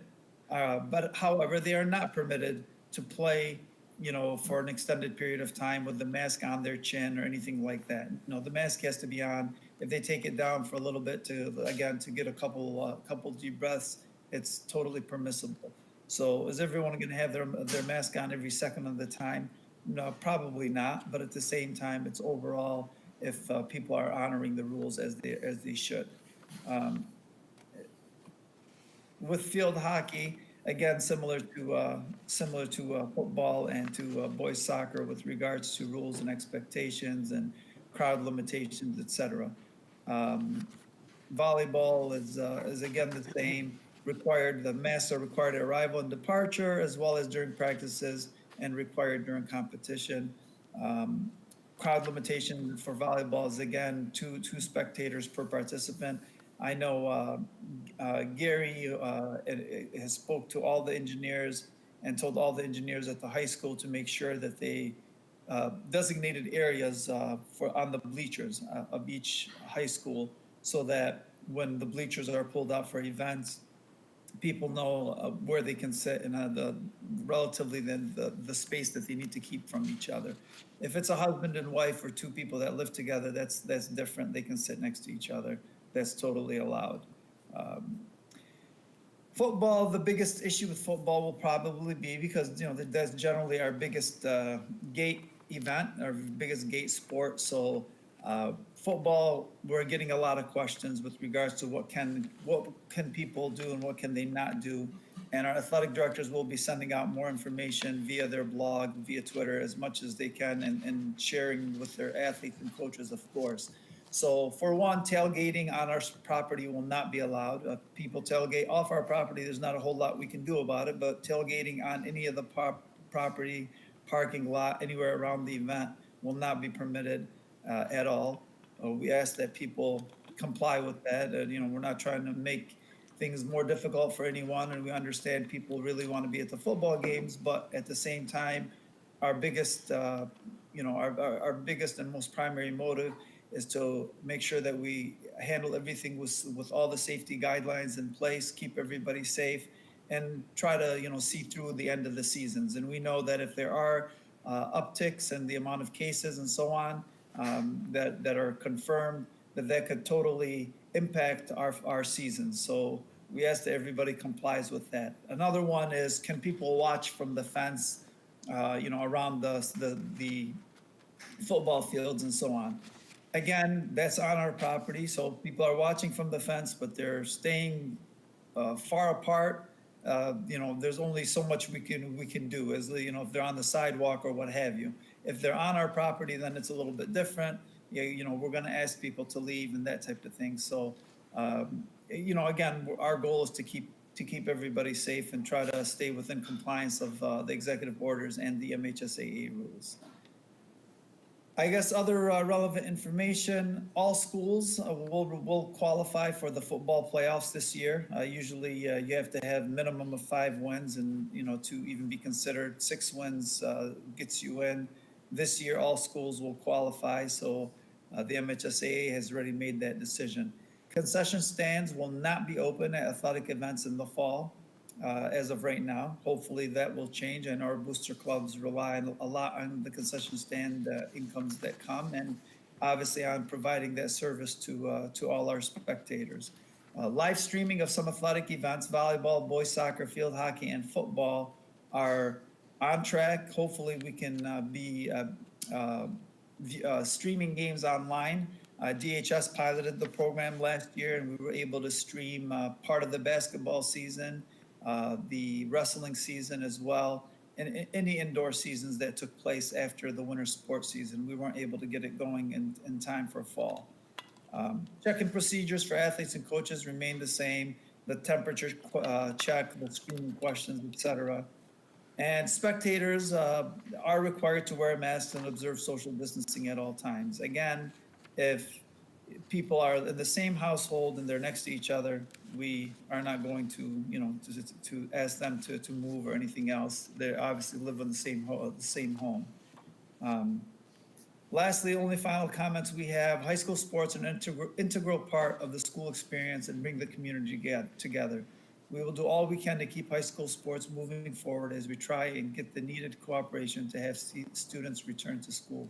And when I say cooperation, when we say cooperation, we're talking about the cooperation of everybody involved, the county, the citizens, as far as, practicing social distancing, so that I know we talked about that extensively earlier, to keeping Dearborn's numbers down. So when we get the cooperation from everyone, from our teachers unions and our DFT, our non-teaching unions, et cetera, we get everybody, our ADSA, everybody's doing their part in contributing and sending out the positive messages, then hopefully we can return to a little bit of normalcy sometime here in the near future.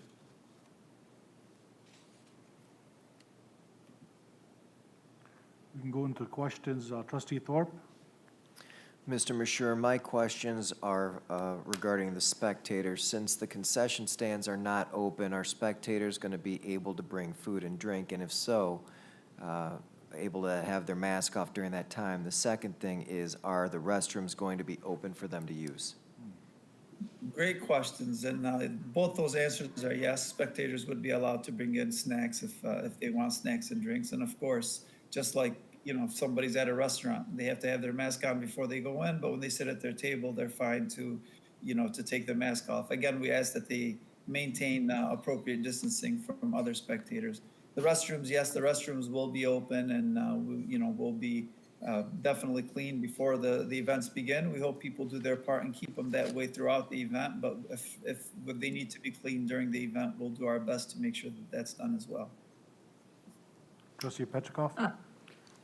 Mr. Mashur, I also, it's about spectators as well, but it's for the indoor events like volleyball and swimming. When you say 2 are allowed per participant, I don't know how many normal participants we have for like the girls swimming team. Are there 10? Are there 20? There's other schools involved. So how many people inside what is, in my recollection of the pool area, a fairly small area, and seating is pretty limited? How many people are we actually talking about being inside the building? I think max, you're looking at a maximum of 80 people inside. Teams can have up to 20 swimmers. They can have more than 20, but for the Right. most part, usually under 20 or around 20 at the high school varsity level. And that's if both parents come with every child, you're looking maximum of 80 people. Can we socially distance them inside of that area? It'd be more difficult, of course, and again, you got to remember if my wife and I, for example, go to an event, we're sitting right next to each other, so that'll allow the next couple or whatever to sit a little bit further. But then you'll sit in clusters of 2s or whatever. So, it's going to be one of those things where we figure out how to do it when we get there. Again, it's like we had our volleyball teams participated in a 4-way competition on Saturday at one of our schools. From our school, I believe we only had a total of about 12 parents that attended. So it was a bigger gym, of course, so they were able to accommodate everybody. But at the same time, we're not expecting the same number of people. Like, do we allow 2 people per But they're per not student? always going to, right. Exactly. I They're not all, understand so. So then the next question is just kind of brainstorming here, because we know football gets a large audience typically. And even though we're going to try to discourage them from standing along the fence lines, I find it almost impossible to expect that a lot of the students aren't going to huddle up to watch a game if they're not going to be allowed into the stands. If we're going to be live streaming, is there a potential, if we're allowed to have 80 people inside a swimming pool area, that we could have a big screen somewhere where we could socially distance spectators in a way that they could watch the game, but not be sitting in their car on a laptop kind of thing, still be present, but not also be gathered up along a fence line either? Is that a possibility to consider, or is that violating something by having them come inside to watch it on a big screen? Okay, so are you asking about live streaming football games? 'Cause Yeah. if that, yeah, okay, live streaming football games is something that we're working on, as far as getting all the technology associated with it and so on, to be able to do that. Some schools like Etzel Ford, for example, is very, very difficult because where they're, you have to run lines pretty much from, looking into it already. We have to run lines from the school all the way to the press box, which would be difficult to do. Now, there's other ways that might be able to, that we might be able to do it, and we're still trying to explore those things. With Dearborn High, it'd be a lot easier. With Fortson, there'd be some challenges with that as well. So we are trying to do the live stream thing. Now, with regards to students, we still have a little more control over students than we do over, typical citizens, if you will. With regard to trying to get them. Now, if people are clustered, we can very easily take action and say, hey, you all need to be separated, and so on. But again, if they're, our students will usually be compliant, especially when addressed by our staff and so on. Again, can we keep people off the sidewalk? No, legally we can't. But as far as students go, we can. We have a little bit more leverage when working with our student body. Trustee Thorpe, you had a comment? Well, then, speaking again about football, my understanding is that it would be the coaches and on the sideline along with the players, and it sounds like the cheer teams are allowed there. Are administrators also going to be present? Because the coaches don't have time to go talk to people lining the fences. Oh, of course, yes. We'll have security, some of our security guards there, and then we'll also have our administrative staff as well as other teachers that sign up to be at the games and so on. And quite frankly, even though you're saying that on the sidewalks because it's public property, if there's an executive order saying you can't congregate in groups like that, the police who are usually at these games can tell them they have to break up. It's not something that we can't have a Right. say in. So I would hope Exactly. that we would direct them to try Right. to If keep they're the crowd along- control. Okay. I but- think he agreed with you. Yeah. I think I had a two-part question, but the first part was answered. I was gonna say, who's gonna police the visitors, the audience? It sounds like, we're gonna have security there. My question is, so Saturday morning, our phone's gonna start ringing, or our email's gonna start coming in that, oh, I drove by the so-and-so field and there was no social distancing, nobody had masks on, you had 10, 15 people at the, sitting together. If we get to the point, are we allowed to just say, okay, no more, fans at the football field or soccer field or what have you? We are allowed to, of course. It's just a matter of, how that's going to be. You're going to have people saying some of the things you're talking about. To us, we're going to be there. So our athletic directors will be we already started events. Our athletic directors, and Jeff Conway is with us. He can chime in anytime. But our ADs and administrators have already been at various events and been policing the situation and so on. But if it did come, if push came to shove, and we said, you know what, this is becoming too much, we can absolutely say no spectators are allowed. Now, our visiting teams are going to be too happy about that, but at the same time, if that's what we need to do, then that's the decision we'll make.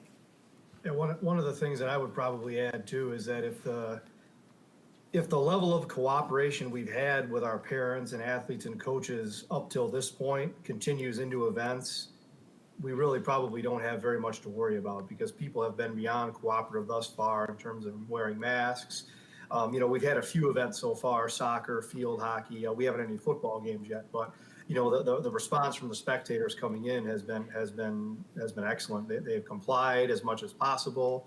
If someone comes in without a mask on, hey, you got to wear a mask. Oh yeah, sorry, it was in my pocket. Like, we haven't had any issues yet, so I don't have any reason to be overly concerned. There certainly will be some different challenges with football this year because of the crowd limitations. But people have been nothing but cooperative thus far. They're just happy to have sports back. Kids are happy to be playing. Parents are happy to be able to watch their kids play. So I'm not really worried that there's going to be a mass, blow up of issues that are associated with football games, because we just haven't seen that yet. And we've already had 4 or 5 home events, and it's been great. And I'm not planting the seeds that there's gonna be problems. I just wanna make sure it's out there that, yeah, we have, obviously, we know We what the have answer is. options. We have options, like, let's say you walk up to somebody and say, hey, I need you to do 1, 2, 3, and they don't give you, they don't behave the right way. I'm just letting it be known that, yeah, we do have options, safety first. Oh, absolutely. Absolutely. Yeah, thank And you. then, I wanted to add, like what Jeff was saying, as far as how our parents and everyone has been. Our parents and student athletes have been terrific. I mean, with self-reporting and letting us know that their child, their son or daughter might have been around somebody and they're going to keep them home as a precautionary measure. They've been absolutely terrific as far as disclosing anything because they don't want to, for one, they don't want their child to be negatively impacted. And for two, the other big part of it is they want to make sure that all other students are healthy and so on. So it's been going very, very well, better than anyone would probably have expected with regards to all that. Great, thank you. Trustee Moser, you had a question? Yeah, I have a question and a comment. My question is about spectators when they're saying 2 per player. So are players given some sort of admission tickets that they pass to others so they can enter the game?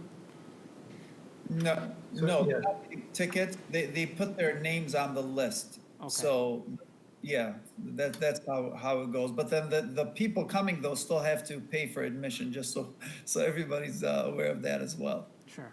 Yeah, what we've been doing thus far is we've just had a roster from each team at the entrance. And as people come in, what team are you with? What's your son or daughter's name? Check on the roster, pay your admission if that's the case, and in they go. I mean, it's been a pretty seamless system so far. There are some schools that are using tickets. We elected not to do that. We went with kind of the roster checkoff method. So there's a few other things that people may see at road games where schools are doing things a little bit differently than we are. But the roster check-in method so far, with limited data from just a few home events, has worked just fine. Great. So, President, I'm sorry, just one comment that I believe live streaming the game, especially football, will have people just tune in from home. And I think that's a great idea where people will actually be discouraged to come to the games. And we've been saying all of our lives, encouraging parents to come to the games and watch their kids play, but now telling them to stay we're home. telling them not to. So it's kind of, Go ahead, rub it in. yeah, Rub it in. so different. So, but I think streaming the games will just give the people the option just to watch the game from their home, and we'll even have people who are probably will not go to the games, but will start watching Sure. our students play. Sure, thank you. Trustee Lane? Yes, President Barry, my mind stuck right at the beginning because I think I heard you say that MHSAA is not a nonprofit, it's a for-profit institution? The way I understand it, yes. Yes, and I did have a Okay, discussion with. I've been involved in high school sports for a long time. My husband and I have been involved for many decades. I did not know that. I assumed that there was some kind of quasi-governmental partnership with a nonprofit. I would like to have some more conversations about this because I'm really shocked, frankly. And I'm wondering you just said we as a board or as a district have options. What is our contract with MHSAA? How do we know that they're not prioritizing their profits over our students' health? What do we pay to them? How do they make their profits? What do we, I think we pay some kind of fee for membership. But, and I appreciate that so far this fall, sports have been outdoors, and outdoors is good. That's great. But what about, many of us have seen the football player for, I don't remember what university that died. What about liability? I'd like to know some of these answers. And I'm really shocked that we have high school kids playing. You and I spoke about this, and I spoke with some other trustees also. Our college is not playing college sports. The Big Ten is not playing college sports in spite of the President of the United States trying to pressure the conference into playing, and yet we have kids playing? I'm really shocked. And to hear somebody say we'll be doing wrestling, I cannot imagine a more on-contact sport than wrestling. I mean, it just like sets my hair on end to hear that we'll be doing wrestling. And I love wrestling. I attended many wrestling matches, but I am just shocked about all of this. It's great to give positive messages, but we need to give honest messages, not false positives. So I'd like to have some conversations. I know I will be talking with you, President Berry, but possibly Mr. Mashur and Dr. Maleko, also Mr. Conway. I'm just really surprised because I did not know this before, and I guess I'm disturbed by it. I thought when I heard that MHSAA was recommending football go ahead and Michigan Department of Health was not recommending that, I thought it's an honest disagreement. Now I have to question a little bit deeper. Trustee Lane, excuse me one second, Mr. Mashur. Trustee Lane, I stand corrected. Director Mason Malibazi just notified me that MHSAA is a nonprofit, but Okay. there are officers that get paid. You know, just because it's a nonprofit doesn't mean that there's nobody on the payroll. So I stand corrected. So yeah, but I just recently found out, and I've been involved with youth football for 2 decades now, just recently found out. I also spoke to coaches. That they didn't have a clue what was going on. So the fact that you and I spoke about this, where, okay, the governor and, the state is saying one thing and this association is saying something different, that's when I started doing the research and found out that, yeah, they're a separate entity. We heard the video when they first canceled high school football. The executive officer's name is Mark something, and he did tell us that, he has a senior playing high school football. So then 2-3 weeks later, decisions was reversed, so I'm not sure how much had that to do with it, but the reason I asked for this report is, I wanted to make sure, our parents, our constituents, our community members also understood that. And this is going to start a discussion. Dearborn has always been the leader. This is going to start a discussion that maybe, just maybe, we need to have an association, our own association, as part of the, state governance, what have you. I will be reaching out to, our senator and our state rep to say, okay, where does that start? As soon as they decided to bring back football, I tried to reach out to the governor's office, but it was during a holiday weekend. I didn't get anywhere. Then we got busy this week with, with our meeting coming up. So, yeah, this is going to start a discussion, Trustee Lane, that, hopefully goes in the right direction. Yeah, we, as, the educators, the state government, the legislators need to have a little bit more control, where our kids are. And this has been the #1 issue I've been hearing about. How can you let kids play football or swim, but you're saying they're not safe? And that kind of explains it why right now. So with that being said, I know Trustee Moser had a question? No, it was just a correction that. That they are a MHSAA, nonprofit? A nonprofit, private. And the I way I have a understand it, quick it's a question, nonprofit, please, but there President Berry. are officers of the board that get paid. Trustee Trustee McDonald, did you have any questions? Yes, I have a quick question. When I was reading all the information that was sent through, it did say that officials at games were not responsible for making sure that masks are worn and social distancing is done. So I'm assuming that like maybe administration would take care of that burden on the on the spectator side and coaches would on the player side. Is that correct? Or who would be in So- charge of maintaining that? That's a fantastic question.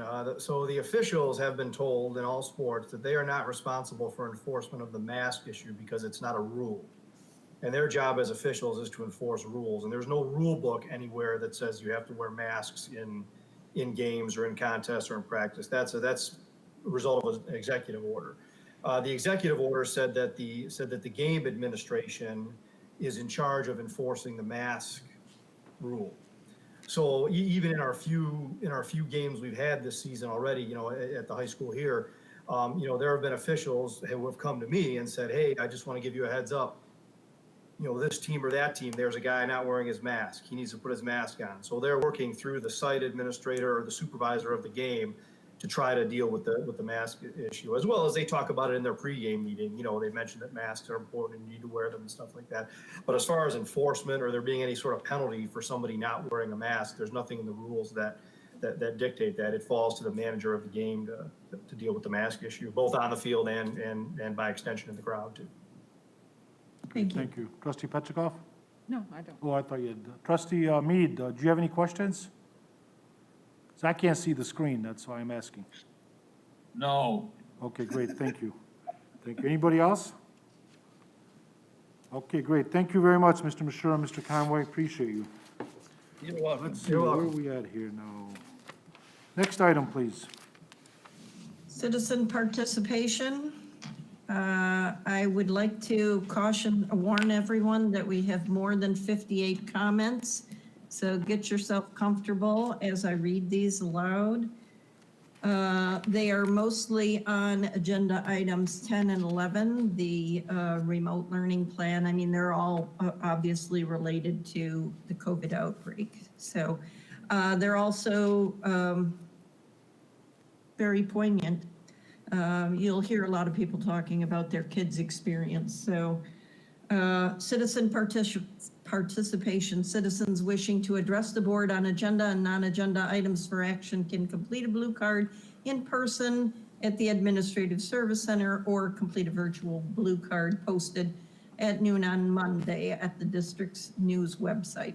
Cards forms received by 7:10 will be read by the board secretary. The board may not be in a position to respond to non-agenda items. Therefore, speakers should not anticipate an immediate response to their comments or questions. For the benefit of all concerned, please do not mention the names of students or school district employees. Please keep your comments as brief as possible. The board president reserves the right to limit times. Secretary Lane, let me interrupt you for a second. I do have two blue cards here. Yep. And I know the parents got some younger ones at home, so I'd like to get them going, if you don't mind. Please. Okay. Our first blue card request comes to us from Stephanie Butler from Dearborn. Would like to speak to us regarding school of choice and virtual learning. Stephanie, please.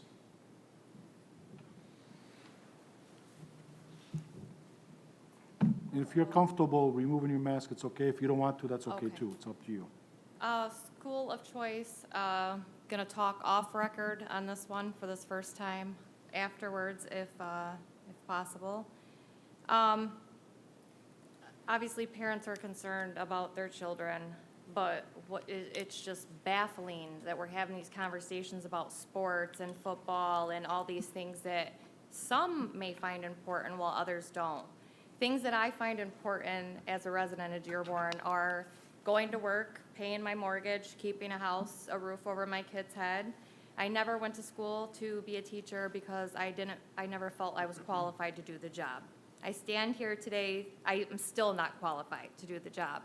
And at the same time, I'm trying to juggle a full-time career. I have 2 in high school who pretty much do well on their own. It's the elementary students. I have a kindergartner who, and a 4th grader, and can you imagine having them trying to Zoom at the same time, screaming at each other? I mean, I try to separate them, but like today, for an example, our interior got painted. I couldn't separate them. So they were together. So I'm getting emails they didn't do X, Y, Z. What do you want me to do? I also have to conduct business, right? So instead of focusing on football, sports, wrestling, things that are just, like I said, they're not important to some. You know, I have a 5-year-old, just 5. Mama, when can I go to real school? I don't want to do this, Mama. I can barely get him to sit still for 5 minutes. Within 5 minutes of a Zoom meeting, right in the morning, we're already taking a break. The teacher will say, well, I think we need to stretch, and, you know, you're talking about 5-year-olds. So if we're going to focus on things, let's focus on things like utilizing empty buildings and at least getting our K through 5 in-person instruction. We have a lot of empty buildings right now. We could at least do that. I think it sucks for middle school, high school, but I think it's easier for the parents to manage. They can still conduct business, work. I can't take a call and be on a Zoom meeting at the same time. I can't control the situation. What about single mothers? You know, thankfully I have a husband at home, but what about people who can't? Nobody's paying us to stay home. Nobody. So it comes down to education, which is very important to us, or paying the bills. How do you choose between those two? And we're sitting here talking about high school sports. So I just wanted to come on record and just say it's been really challenging, especially for a mom of kindergartner, just going in, who doesn't understand, and we're trying to normalize masks and things like that. And maybe Dearborn's position is different than our position at home. And so it's kind of like they're getting a lot of information, you know, parent side, teacher side. It's confusing for a little brain. So I just think that maybe we should focus on just figuring out how we can get the K through 5 into in-person instruction, at least in small numbers, if anything. So, but that's all I had to say. Thank Stephanie, you. you're not wrong. We spoke numerous of I times. know. You're not wrong.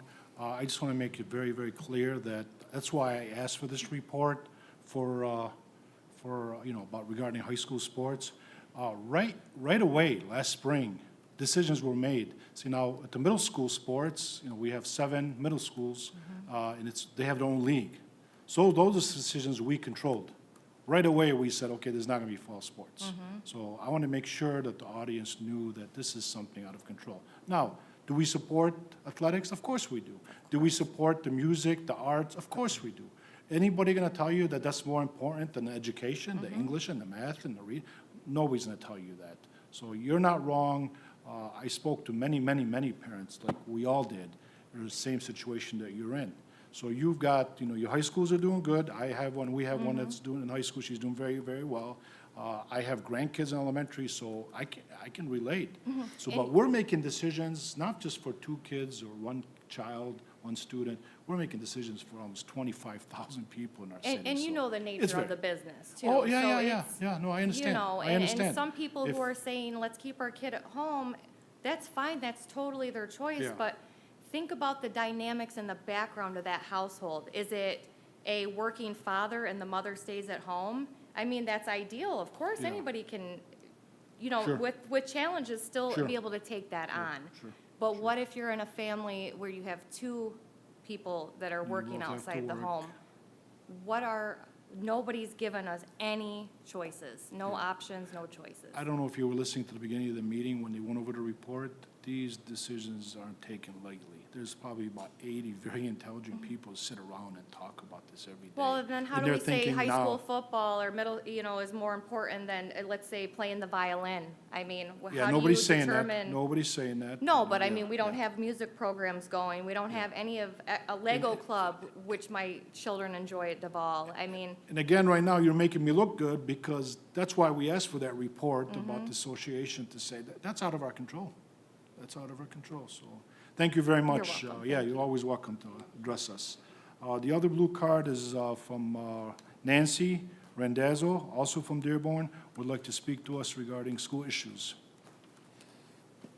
Hi, it was really nice. She filled out the blue card for me. So I'm Nancy Randazzo Abdul Sader, and this is my 2nd year of having a child in Dearborn Public Schools. I have my son, his name is Yusuf, and he had an IEP done at Whitmore Bowles, and this is his first year at Duval. so elementary. He's going into kindergarten. The first thing I wanted to say was, I'm really concerned about when you guys talk about safety, I'm just not hearing a lot about how safe is it children wearing masks while they're playing sports. Have you guys looked at safety studies regarding this? Also, putting 6-year-olds, 5-year-olds in some instances, in front of computers for hours in the day. So my son doesn't sit down like for long periods of time because of his special needs. Nobody really contacted me and gave me the grand overview of what's being asked of me. I've heard like lots of encouraging words from multiple specialists that are involved in his enrichment and learning. And it feels like gaslighting to me because I'm hearing them all telling me the same thing, but I'm feeling very self-righteous in the fact that it doesn't make sense what's being asked of me. So let me tell you what's being asked of me. I have 4 children. I have a 6-year-old who has special needs. I have a precocious preschool 4-year-old, and preschool was canceled through community education, a program I was really happy with. I have a 2-year-old, and I have a newborn nursling who is about, almost 60 days old, so 2 months, okay? I've gotten maybe a small handful of emails, some phone calls. They're trying to arrange some kind of meeting. What can they offer me? I really have been kind of talking. There's been some really odd suggestions made, like that I put the teacher on one screen and his parapro on another screen, so his parapro can talk to him while the button is on mute. And my husband's at work, and how am I supposed to manage this during the day? So I've been shutting the camera off and just listening to the teacher, and unfortunately, I'm not seeing eye to eye with friends and neighbors in that I really don't see her doing anything that I couldn't do myself. It's ABCs, numbers, simple math. He's 6 years old. But the big deal about it is that he's not a talker. He is language delayed, and this is verified by the district. In his IEP, they gave me like stack of paperwork was done studying on him. So, here's more about what's being asked of me. What time I need to log him in, times he has to eat, times he gets to play, all of these things. And this is on me to manage in his day. It's very uncomfortable, and all I keep hearing from them is like, you can do it, you could do it, or if you don't like it, pull them out and homeschool. And I know parents who have pulled their kids out and homeschooled. I don't blame them because I thought that, as a young mom, schools would be part of enriching my life. And I actually told a friend that. I said, this is supposed to be a part of my neighborhood community and enrichment. She said, this is not supposed to enrich anybody's life. This is our response to the pandemic. As if that's supposed to be enough, like as if that response is supposed to be adequate for what's being asked of me. And I really feel like I wasn't thought of anywhere in this process. And I'm especially disappointed to hear everybody talking about masks and how we can get people to comply, because I personally am opposed to masking. And I know I'm not the only one, especially for children. And it's just, I don't know where the safety studies are on it, and I don't know where the safety studies are on putting 5-year-olds in front of 6-year-olds in front of screens all day. So when I hear you guys talking about this and taking it very seriously, right down to who is going to be enforcing masking at sports events, I'm feeling such a big disconnect with the community that I've been living in since 2015 is when we bought our house. So I just came here to voice my opinion on that. I heard the teacher reading the students a book to normalize masking for kindergartners. She was reading a book that I really liked to them called Not Forever, But For Now. And I don't know when this is going to end, and nobody is telling me also, but I am feeling very safe, except for how I feel like maybe my community's gone a little bit nuts. Not anybody personal. I know it's the law, and I want to be a law-abiding citizen too. But that's really what I came here to say, is that a lot is being asked of me, and it's just not making sense, and everybody is telling me the same thing, and I'm kind of standing my ground. Kindergartner on a nice day in front of a screen all day, not okay, really not okay. And the parents are okay with it. In my community, I see those little kids' faces on the screen. The teacher, she seemed to have like a more or less good day today. And I feel like if this is supposed to be working, why maybe it's just going to divide us between kids who do screen learning and kids who do in-person learning. I really want to hear more of, we're going back and it will go back to normal. But I'm not hearing a lot of that at all. We will be going back to normal as soon as we have this under control or we have a vaccine. There's no doubt in our mind, we will be going. We had that discussion earlier And today. then in my family, we do have exemptions on file, and I actively work at letting parents know that Sure. vaccines are not safe. For my family, they're not. People can do all the research they want, but if you're not doing any research, you're not doing your child any favors, because there are a lot of ethical implications in vaccinations, and there's a lot of health consequences from them also. There's a great group, nonprofit group in Michigan called Michigan for Vaccine Choice, and I would encourage anybody to look at that group. They have great lawyers and speakers on staff. That's a philosophy, you know, you're on one side. Actually, it's based on science. Okay, I let you speak, and let you speak way past the 3 minutes. Now you give me a chance to Okay. speak, okay? Thank you. That's a philosophy that we're not going to solve here. You asked a lot of good questions that we're not the experts on, but we were taking notes, and we will address and try to find out information. My main concern is you feel very, very frustrated that you don't have enough information how to help your son. Your phone number is on here, and you will get a phone call sometime tomorrow from somebody to kind of guide you. They're not going to have all the answers for you, but to kind of get you going in the right direction. Fair enough? Yeah, and Okay. I'm glad that my voice could be heard. I hope anybody who'd like to reach out to me who's watching this, you can, if you feel the same way I do, because if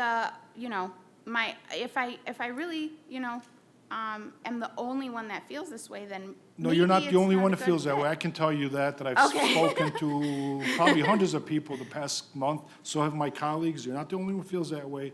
Well, we're just trying to do what we believe is the right thing, so. Yeah, I'm getting the excited, vibes yeah. from my colleagues right now that we usually say, hey, 3 minutes are up, we're close to 10 Yeah, minutes now, I so. meant to set Thank a you very timer. much. Thank Yeah, have a good evening. Thank you for participating today. Okay, Trustee Secretary Lane, floor is yours. And if you need help, please say so. If you want a break, David Musson said he'd step in, one of us would step in, just please let us know.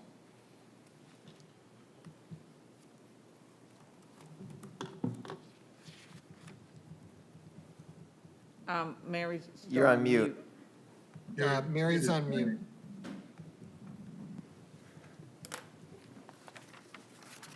Now Mary's disappeared. Okay, back to the comments. Amun Fawaz. Hello, Mr. Berry. I don't know if I should send my comment here, but I know you are meeting today with the board. I want to let you know that we are having problems with Zoom, and it's going to affect my kids' attendance. It's either taking too long to get connected, or the teacher is taking long to let him in. So please try to find another solution. Thank you. I appreciate it. Next comment, Wafa Bazi of Dearborn, who is a parent. To whom it may concern, before I continue with sharing my opinion, I'd like to give you a little background about my situation. I'm a respiratory therapist working at the front line and saving the lives of those fighting COVID. I completely understand and respect the position that the district is in to try to protect their students and the community as a whole. My daughter is 5 years old and has never been to school prior to this kindergarten school year. For a year, she's had her backpack ready, picked out some dresses she'd like to wear to school, and talked endlessly about what she thinks she will do at school with new friends she was excited to make. Unfortunately, this school year has been very different than anyone could have ever imagined. My husband and I discussed what to do if the district offered to send kids to school at the parents' discretion. We decided if we were given the choice to decide between keeping her at home with virtual learning or sending her in person, we decided we would keep her at home to protect her and our loved ones. The decision was not left to us, and rather the district decided to do virtual learning for all grades. This was deep down in my heart a decision that I felt was the correct one to do. As we sat down in front of her Chromebook and prepared to meet her new teacher and classmates through a Zoom meeting, my daughter was ecstatic. She loved everything about her first day, despite her struggle to speak due to being shy. Before I discuss my daughter's struggles, I'd like to acknowledge the outstanding effort of my daughter's teacher. She has been put into such a difficult situation, and she has made it as smooth and enjoyable as possible. As the days went on, the struggles became worse and worse for my daughter. Simple things like speaking to her teacher and her teacher not being able to hear her due to my daughter's being muted, my daughter raising her hand to speak, but the teacher cannot see because her hand is raised high and not in front of the screen. Other students talking and their screen maximizing, and she cannot see her teacher demonstrate what page she's on for the task they are to perform. Kindergarten is difficult as it is. So many new things to learn, and all of this topped off with a completely unrealistic expectation of a 5-year-old to sit in front of a computer screen for hours on end and press buttons, all while she does not know how to read them. This has led my daughter to be completely discouraged and feeling like she is not doing a good job, hindering any room for movement. My daughter's mental and emotional behavior has changed drastically since beginning virtual learning. I'm afraid if we do not do anything soon, the damage will be too far behind. Again, my daughter's teacher is doing a fantastic job providing photos of buttons she'd like them to press, video to get them up and distancing, frequent breaks to give them time to refocus. This is all just not enough. Kids at this age are struggling tremendously. After just a couple of weeks of virtual learning, my fear of sending my daughter in for face-to-face learning has completely vanished because I've learned that her mental state is also being jeopardized. I pray you will find ease in making such a difficult decision. However, I just wanted to give you a mother's perspective and observation on how this is affecting the young students. Thank you again for all the hard work the district is putting in. Next comment is from Mrs. Zainab Hamoud of Dearborn. Hello. I just want to express my concern for our children. I don't think it was right or fair that we were not given an option of choice of sending our kids back to school, and we were given the option only signing up for virtual learning and committing for the whole school year. Obviously, the parents that are not comfortable sending their children back at all had signed up for this, and that was their choice. But what about the rest of us? We didn't get a choice. Why is it that our kids can literally go everywhere but not school? The CDC has said it's safe for our kids to go to school, but instead my son has to sit in his room all alone with just him and a computer screen. No opportunities to make friends or talk to anyone like they normally would be in a classroom setting. I will say this. My son's teacher has been amazing through this new way of learning, but it is not good for our children's social and mental well-being. This is not school. These children need to be inside a classroom. Why can't we follow the schedule that they are doing remotely, but in person? Have our kids back in the classroom for 9 to 12 with lunches and specials being done at home? I just want our kids to feel like they're actually in school. They are missing out on so much in so many ways. I want to end by thanking all the teachers, staff, and administrators for how hard they have been working and everything they have been doing. And I just want them to know how much they are appreciated, and we all know this is not easy on anyone. Next comment. Mrs. Amjad Monyedin of Dearborn. My 8 children, Oakland School, parents and myself as a receptionist, good evening. As a parent, the Zoom meeting have been overwhelming to me and my children. My children are stressing out every day, every time they are marked absent. It takes numerous tries per class before they are connected. As for my Oakland PTA parents, they are so stressed out to the point they are crying. At Oakland, we are receiving numerous calls about Zoom. Our principals, support staff, and teachers teacher have become techs trying to help out students and parents. Parents are trying to help us with the high demand, no one calls are being answered. We need to rethink Zoom and attendance. Next comment, Mrs. Zahra El Zayed of Dearborn, a parent. Hello. We as parents are very frustrated and stressed out with this online learning. We cannot be constantly called on by the kids who keep asking what they are supposed to do. They are not able to sit still and use a computer to learn. They're getting frustrated too. We want physical school to resume. Miras Alt Waj, parent of a kindergartner and second grader. My kids are too young for this vigorous virtual learning. They are getting bored easily. Long hours online won't solve this problem. Besides, you have no actual plan for working parents. I'm being forced to get my kids to work daily, sit them beside me, and dealing with them and doing my work isn't easy. What are your plans for working parents? You still have no plan yet. Also, why are younger kids sitting and doing too much online? They get bored easily and cannot focus much. It is a struggle for them and us. Please find a better solution or cut some of the hours. We can do weekly packets better than facing a screen half the day. Next comment was Stephanie Butler. She's noted here, but she's addressed us already already, Secretary Lane. She addressed us already. I got it. Yep, Faye Bazzi, a parent, kids need to go back to school. Not only for academic reasons, because the current process is ridiculous and their mental health is suffering. Next comment, Zahra Al-Hilo of Dearborn Heights. With the requirements set forth upon elementary students to attend Schoolology for class and special sessions, as well as to complete and submit any work done independently, how are you expecting little children to manage that in homes where both parents are working parents? I have a very energetic 6-year-old child that needs constant directing, redirecting, and my job requirements prevent me from always doing so. He also does not focus long enough to sit at a screen for hours on end, and then to even do handwritten work independently on a consistent basis. Don't you think the expectations are unmanageable for a 6-year-old? Laura Baydoun says, I feel that the children are not learning to their full capacities virtually. They're getting tired of being alone with no interaction with others, which makes the work momentum much weaker. We need in-person learning. There really is no other way. Mrs. D of Dearborn, good evening.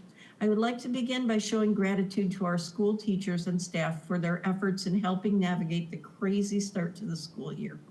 They are doing the best they can, and it hasn't gone unnoticed. As for the virtual learning, what a mess. The fact that our children are able to go to any store and any restaurant, but schools couldn't allow for them to return safely is beyond me. The district had 6 months to prepare, and yet the first day of school, everyone is still guessing at what to do. Her children, especially elementary age, need to be in the classroom. They need social interaction. They need their teacher to interact with them in person. I'm sorry. They need to grow and learn, and sitting for a 6-year-old in front of a screen for +4 hours is ridiculous. Parents were given the opportunity to sign up for virtual learning if they so choose, but many of us are all ready for our kids to be back in school, hence why we didn't sign up for the virtual academy. At the very least, elementary students should be in school for the time they are online. Allow them in-person learning from 9 a.m. till lunchtime and send them home to eat and do specials virtually. Do a quick temp check and they can remain in the same room for those few hours and then send them home. Next, Miriam Baydoun. I believe that the children need to be back in school. My children are very confused and frustrated, and I don't feel like they are getting a full education learning online. They also need social interaction with other kids. I don't feel like the online school is going to work at all. Mrs. Victoria Post. My second grader is struggling. This online learning is a lot of navigating for little ones. We follow the schedule, but it is clear where the links are. I think she means not clear. For example, today it said social studies from 1:20 till 2, and then a live Zoom meeting with Mrs. Robbins. But when we logged in for the Zoom at 2, apparently she was late. There need to be links and times in order so that kids just click down the list. If I am confused with a college degree, how are 7 and 8-year-olds supposed to navigate this? Please contact me for further examples. And then she gives her phone number, but I don't want to dox her. Mrs. Amina Beydoun, parent of 2nd and 5th grader. First of all, the teachers are working very hard and they need to be acknowledged for their patience. I'm a strong proponent for in-school instruction. I am sure if you were to poll the teachers and parents right now, the results would be majority in favor of returning to school. The parents and teachers should be given the option. If you want to be in person, you go. And if you don't, virtual school is available. How long are elementary students expected to be online in front of a computer? I find it unfair that the middle school and high school levels are expected to be on for 3 hours and the younger students are expected to be on longer. Parents are having to continuously monitor children to keep them focused. It is hard for me to focus on anything other than what the teacher says because if I carry on with the day, my children are lost academically. There shouldn't be more than a half day of online instruction. The rest of the day should be asynchronous work like the older students get. Do you want me to stop or something? I hear some background. No, go ahead. Mrs. Batul Bazi, parent, students need to return to school, back to school. It is so difficult for parents to teach their children while working. My kids are not learning anything. They are 8 and 6 years old, being forced to sit in front of a computer for hours. They barely know how to type. They're missing so much from being around other students. My husband and I work full-time and are struggling with educating our kids. We have to get a tutor to help out. Private schools are all open and following safety procedures without issue. Why can't this be the case for Dearborn schools? Elementary students need structure and need to be with other children.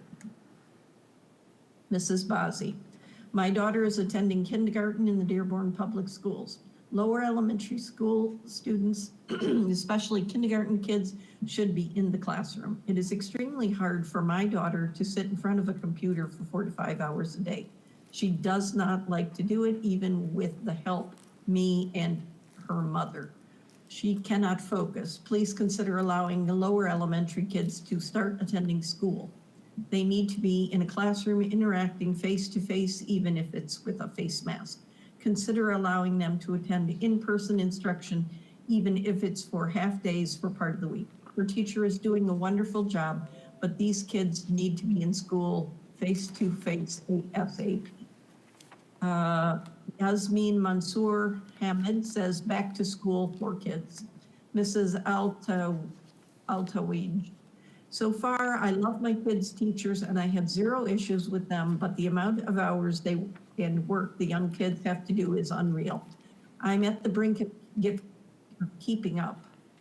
My kids are only in kindergarten and 2nd grade. Sitting for prolonged periods on computer bores them out in no times and shifts their attention. As a working parent,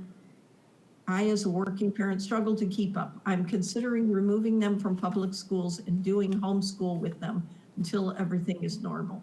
No child can sit 6 hours plus online and then sit doing their homework afterwards. A lack of motivation isn't there. The district needs to understand that either eases it up a bit or have a better plan in action. Working parents struggle as is. This alone adds to a whole different stress. Matthew Post. Expecting grade school children to navigate this is ridiculous. My kids should have an easy way to log into each link. They should not be doing pre-recorded videos with 0 interaction and on the computer for so many hours a day. The kids are frustrated and sad. Our children need to be in school. I certainly hope that is what we are working towards. It is impossible for me to work because the kids need so much direction with where they go log in next. In addition to a schedule, we should receive a list of work to be done during the week. his second post here. Matthew posted again comments. My 3 children all go to Lindbergh. My question may be simple and I would hope already asked. However, as confusing as this is already for the children with the multiple links, passcodes, IDs, logins, etc. The children have been off since March. Please let me repeat myself one more time, since March, 6 months. And this program is the best Dearborn came up with. Shameful, and our children suffer because of this.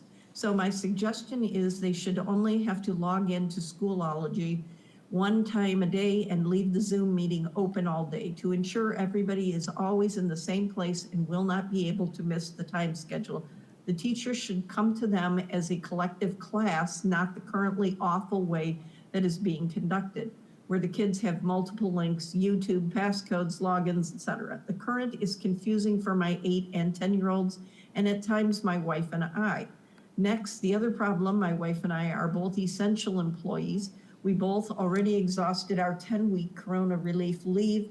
How does the school expect us to be with them for online learning and working a full-time job? This is all unrealistic, and the school board needs to reevaluate this curriculum so that children can navigate their own schedules online.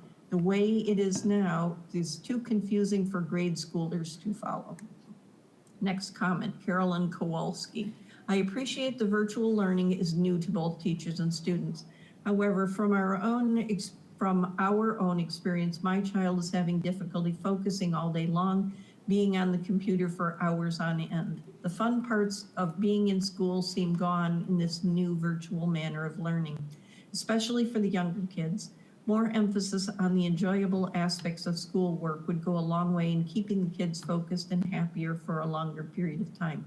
For example, times to socialize with their friends, more sharing and interacting between students, educational games, more science, social studies lessons, etc. Thanks.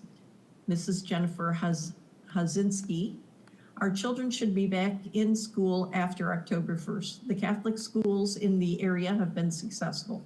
Sure, you have some teachers that can navigate technology and work the Schoolology site well, but many that cannot, and it is very frustrating for all parties involved. Our children shouldn't have to be online in front of a computer for this amount of time. It isn't healthy for them or our families. If families choose to do online, great, but those of us that are comfortable having our children in school should have that choice. Mrs. Kauthar Al-Sheikh Ali. Hi, I have 2 kids that are using Zoom, 1st and 4th grade, and most of the time we had a problem login, hearing and seeing the teachers. And I had a preschool son that he did not start yet and a 3-month-old baby. I spent all my time sitting with the 1st grade son, and every time I went away from him, he misses something because a 6-year-old, he cannot focus for 3 hours at least in front of a computer. You guys should make a Zoom meeting for half an hour in the morning and another in the afternoon for the attendance. And the rest of the day, you should use the same way like last year, video lessons. That's much easier for us because we are stressed out from this type of education. Thank you. Jennifer Fisher. As we look to possible continued virtual learning, there has been discussion on learning labs, but it has been talked about as if it were only for those who need additional instruction. What about those who excel in school, but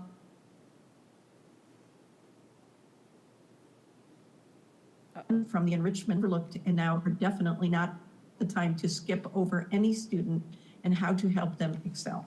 Thank you for your consideration. Mr. Ali Al-Jahmi says, schools need to be open. This is chaotic. 1st graders are asked to use Zoom meetings and use 1 to 5 websites daily. They cannot even sort their food yet, and we are asking them to sort between websites. They are falling back. This will hurt them in the long term. Other schools across Michigan are back in class. We need to go back. Mrs.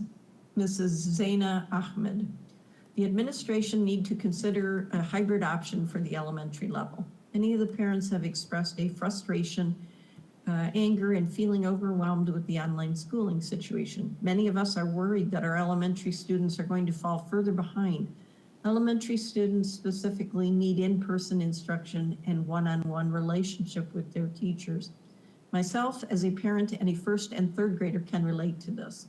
I'm spending my entire day with my children online and doing schoolwork. Technical issues are a major problem and are causing a lot of frustration for parents, students, and teachers. Teachers were not given enough instruction before they were expected to present Schoolology to our children. Also, the district needs to consider the parents who do not speak English well and are not familiar with using computers. The district should have considered a way to train them to use the computer. As a working parent and a student myself, I'm absolutely overwhelmed. Parents are taking out of their frustration on our amazing teachers, whom are equally frustrated. Some of our Hague families have pulled their children from our school and enrolled them in private schools because of this. Many more families will be doing the same if this continues. I understand the need to keep everyone safe during this time, but we feel we should have an in-person option at the elementary level. We are allowing sports to be played and in-person learning labs as well. Why not allow in-person instruction to the families who want this? We appreciate all the hard work that has been put forth by the committee and the administration, and we understand that this has been a difficult decision to make, but this is not working for families. We are stressed that the quality of our children's education is at stake. Please take into consideration all the family's needs by providing an in-person option. If transportation is the issue for hybrid, then parents who choose this option should have to provide transportation for their child. Donald Stuckey of Detroit. With the infection rate starting to creep up in Michigan and with case numbers for Dearborn continuing to be the highest in Wayne County, I hope the board will look out for the safety of the students and staff by keeping the district fully virtual for the month of October. Mr. Ali Ahmed of Dearborn. I'm concerned for the teachers being required to come into the building 2 days a week. If they have the technology and equipment to work from home, why are they forced to come into buildings with poor ventilation? I understand that if they have to staff learning labs, but if not, why are they forced to expose themselves and their families to potential COVID risk when this is unnecessary? Please allow the staff the choice to work from home or the school to minimize staff risk. Mrs. Lulu of Dearborn, Hague parent. It's very hard to work and have my children homeschool. I'm considering sending my kids to private school since some are open. My son cannot focus sitting there at a computer without supervision. I cannot quit my job to sit by him. You should consider sending the kids to school even if this has to be blended. The kids are not benefiting from online school at all. My son took a test this week and did horrible. He said most of the time he could not understand and he got tired of looking at the screen. Northville, Rochester, Bloomfield Hills, and so many more districts are back in school or have decided to go back October 1st. Yes, numbers in Dearborn have gone up, but you should consider it by zip code. 48124 and 48128 numbers are not high. Maybe 48126 should do online while the rest of us go back. Mr. Mark Treziniak of Dearborn. The expectation that any elementary student should be engaged online from 8:55 to 11:45 and again at 12:25 to 3:50 is unrealistic.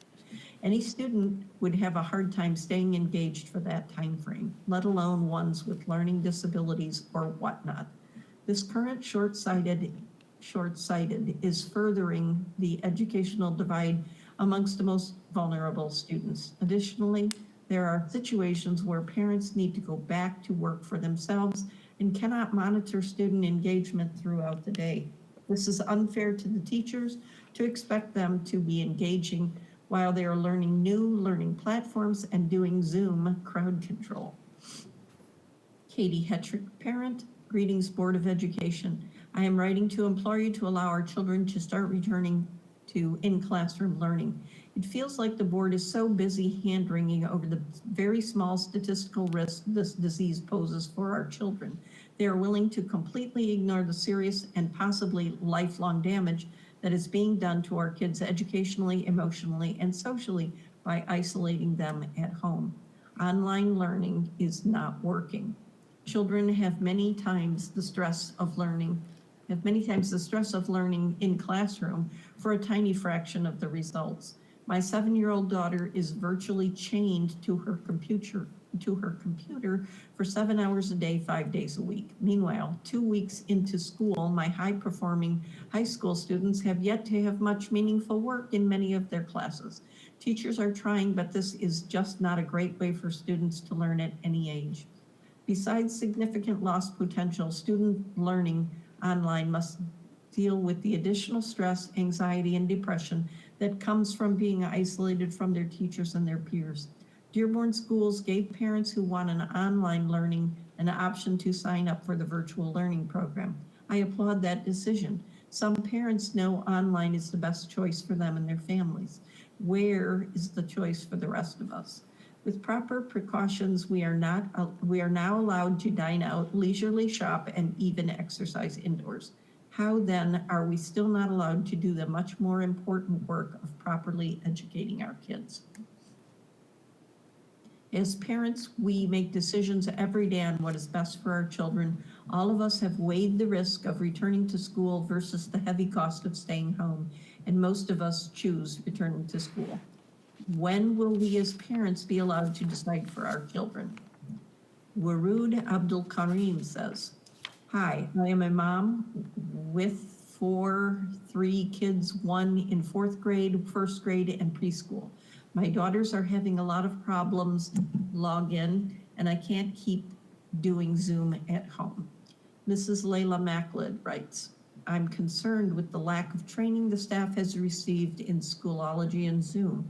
There have been constant struggles, leaving students' parents extremely stressed out. They should have waited to begin the school year and should now pause to let them learn how to navigate the new platforms. Most children are doing it on their own and home alone. You are setting them up to fail, not including platforms can't even handle the use across the district. It's crashed, locked kids out multiple times. It's absolutely unacceptable. Mrs. Stacy Garcia says, is the school board preparing for a return to school plan? I have seen other public schools in different cities putting these plans in place. Us parents want our kids back face to face. Slowly, grade by grade for elementary, like Northville Public is preparing to do. If it has to be hybrid for high school, but as a parent, I want to see a plan for action to get our children back in school. Haider Ali, we have a hard time doing online school. Malak Bazi, will the board have a better plan for the days to come? Will the board come together today to tell us they assess the school situation and yet find it in the best interest of everyone to remain virtual? Did the board really think about our kids' future and they are not learning through 2 hours of virtual learning? Since our city taxes are not getting reimbursed for the kids not attending school, why doesn't the board use the money and open up more buildings, dividing the classes up? It's frustrating to see other districts come up with better plans for the best interest of the teachers and students. Yet Dearborn has failed its students and teachers, training teachers days before school starts and leaving parents wondering what's next until the start of school year is disappointing. I'm sure the board will not provide us with what's next. I'm sure at today's and every meeting, the only information will be given is that we assess the situation and we are extending virtual learning. Mrs. Hannah Barrow, online has been an absolute nightmare to say the least. These children need to be in a classroom learning. It will never happen by being at home looking at a computer screen. Mrs. Hamoud, if private schools, daycares, learning labs, and gyms are open, why can't public schools? Samira Ahmed writes, good evening. I would like to say that my son has expressed feeling sad that he has to have school online. He thrives on being around his peers at school and socializing with his friends. And it is very hard for him to sit long enough to finish a lesson. Paying attention at his age is hard enough in a classroom, let alone at home on a computer. I often find myself having to sit through the entire lesson and help along. I'm hoping that part will change and I will allow for more leeway for myself.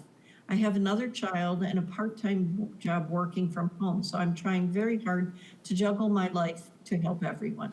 I would also like to say that I was very disappointed in the last-minute decisions our district made before the school year, waiting to decide on virtual or hybrid. I prefer hybrid for their mental well-being. And speaking of which, the classes do not allow for any children interacting with one another. How is this going to build their relationship skills or social emotional well-being? Why is there no student platform or classroom virtual talk, at least to let them say their hellos? Our children are losing out here on key skills for their overall health. Thank you. Mrs. Jennifer Gabrish. Considering Dearborn's increasing COVID numbers, I am urging the board to keep our kids at home. Oh, I just lost my place a second.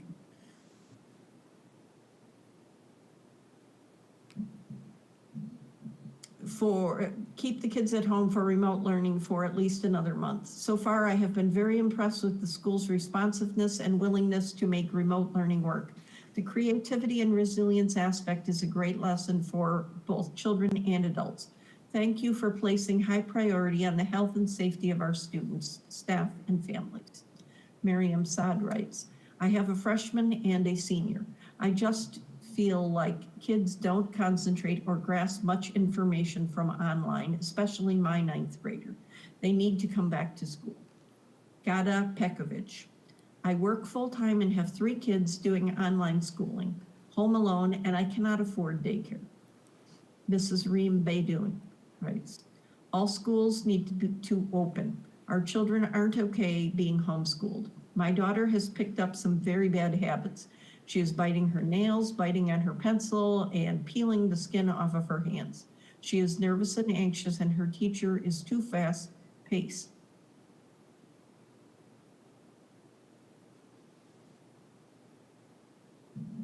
It is too hard for them to focus at home with other children. Our income has been cut in half because I have to be at home with her and can't work.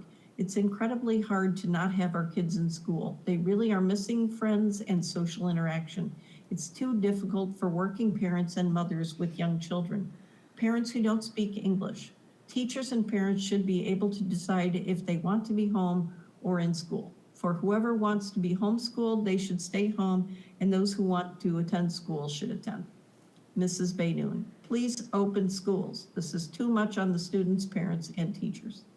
Mrs. Merriam, hi, I want to ask if you can do like last year, the way of teaching online, because it's hard for us to have 1st grade and kindergarten and also 2-year-old baby.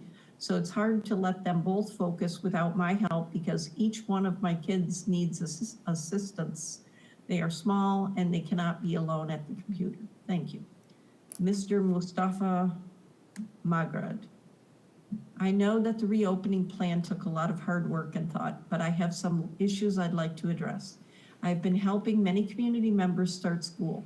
Because of this, I have helped them pick up materials and go to the office in several schools. The office staff are never wearing masks. Many people are congregated in the hallway for what I am told is testing, and no one is even there to take my temperature or ask me questions. My own workplace is safer than this. After asking some teachers that live near me, I think the issue may be that too much time was spent planning without training or guiding staff on what to do. Your schools are unsafe, and I am not interested in going back to them in this state.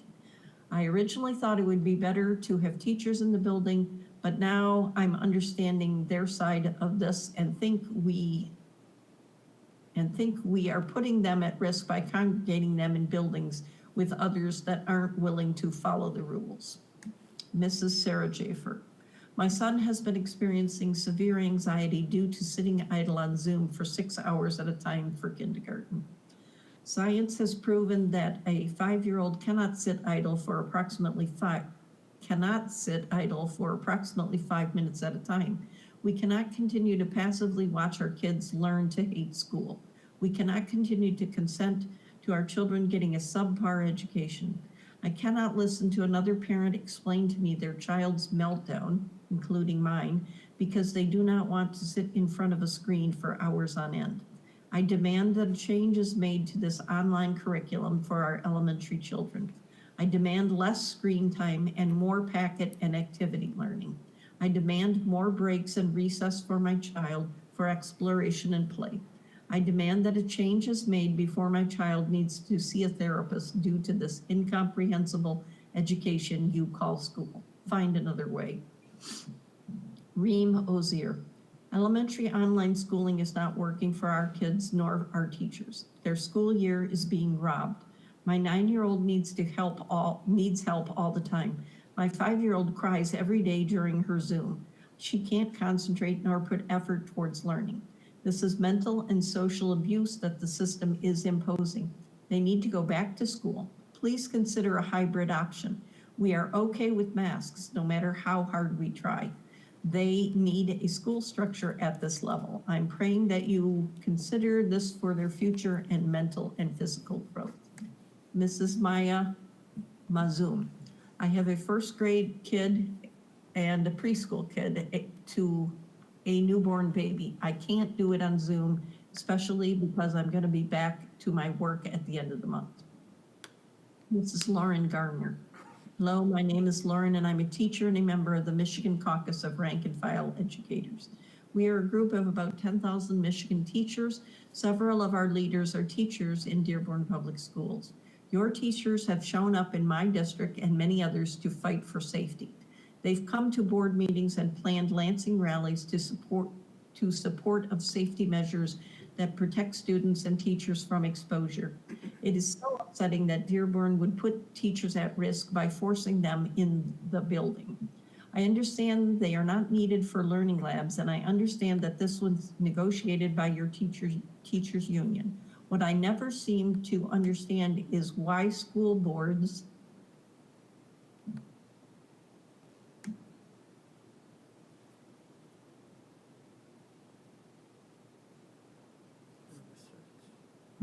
What I don't understand is why school boards and districts will not go beyond the bargaining unit to just simply do the right thing. There are not students in the learning labs right now, so why should your staff be forced to go in? If your labs are only half the day for the elementary teacher, why do they need to go in for the entire day? Why are special area teachers at the elementary level running labs for subjects they are not even certified to teach in? The right and safe thing is to have staff home every minute that they can be to reduce risk for everyone. Just because the Dearborn Federation of Teachers was unable to negotiate, that does not mean you cannot grant it. The only explanation that I can really come up with is that you feel the need to force your teachers together on your time. You claim this is to reduce the working hours outside of the contracted day, but fail to acknowledge the enormous burden you've put on them in terms of workload. I would be astounded if the Dearborn teachers are able to teach, run learning labs, handle all tech questions, log attendance and communication, learn Schoolology, hand out materials for families that missed packet pickup, answer emails, attend IEP meetings, hold PLCs, and grade homework and assessments, all within the contracted day. Their plates are too full. This isn't even taking into account the stress of exposing themselves to the illness in the building, taking care of their own children's remote education, or what seems like their endless dedication to helping teachers and students in other districts. I have seen members of your staff have panic attacks, break down, and cry in public over how much they have to do. It is more than neighboring districts. And now we are hearing that one building has already had a staff member or members test positive and their staff have to remain home.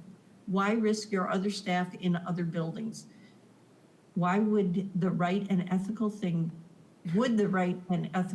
be to allow these teachers to stay home like the majority of working professionals?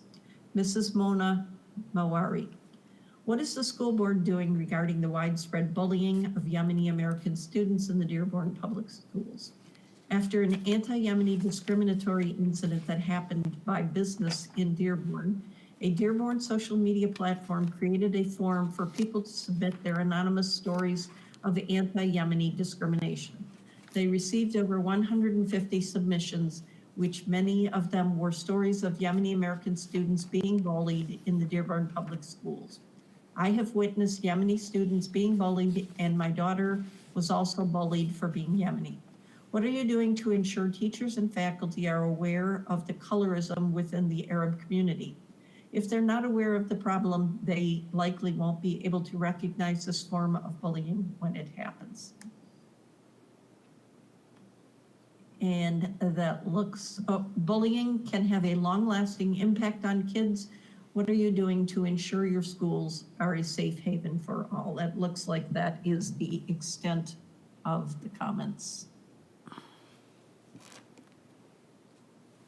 Okay, great, thank you very much. You know what, Trustee Lane, you deserve a medal, but the only thing we can say is thank you, appreciate it. Absolutely.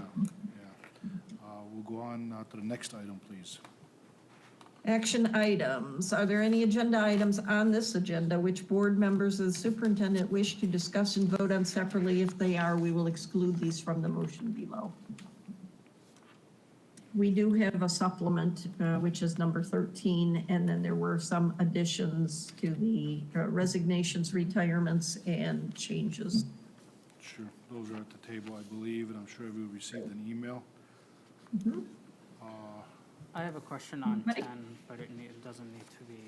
Just a question, right? Anybody want anything pulled? No.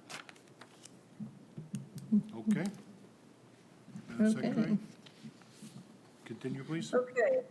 Move that action items numbered 1 through 13 be approved as recommended in this agenda. So moved. So moved. Support. So we have a motion by Mr. Thorpe and supported by Trustee Petrikov. We'll go to questions right now. Trustee Moser, you had a question? Yeah, so on testing, how are we, I know this was part of the report, but I don't think we even got to it. Are students needed to go in person to do testing? And obviously teachers need to be there to administer the testing? Is it done virtually? We're looking at different options because obviously some parents also took the 100% option. So Dr. Patterson is looking at that. I don't know if Ms. Farage is still here, but I do believe that we're looking at both. Or Mason, do you recall? We're looking at both options, I believe. And I know Dan is working on it, and it's required. So even if we're online, we have to do the testing. Oh, she jump on? Dr. Malik. Go ahead. Thank you. That was quick. Okay. Good evening, everyone. So yes, for testing, we do have the option for small groups of students from 1 to 3, in group 1 to 3, to go to the buildings and also by appointments. But a lot of the testing is going to also happen in Zoom meetings. We do have that option, and we got the directive from MDE.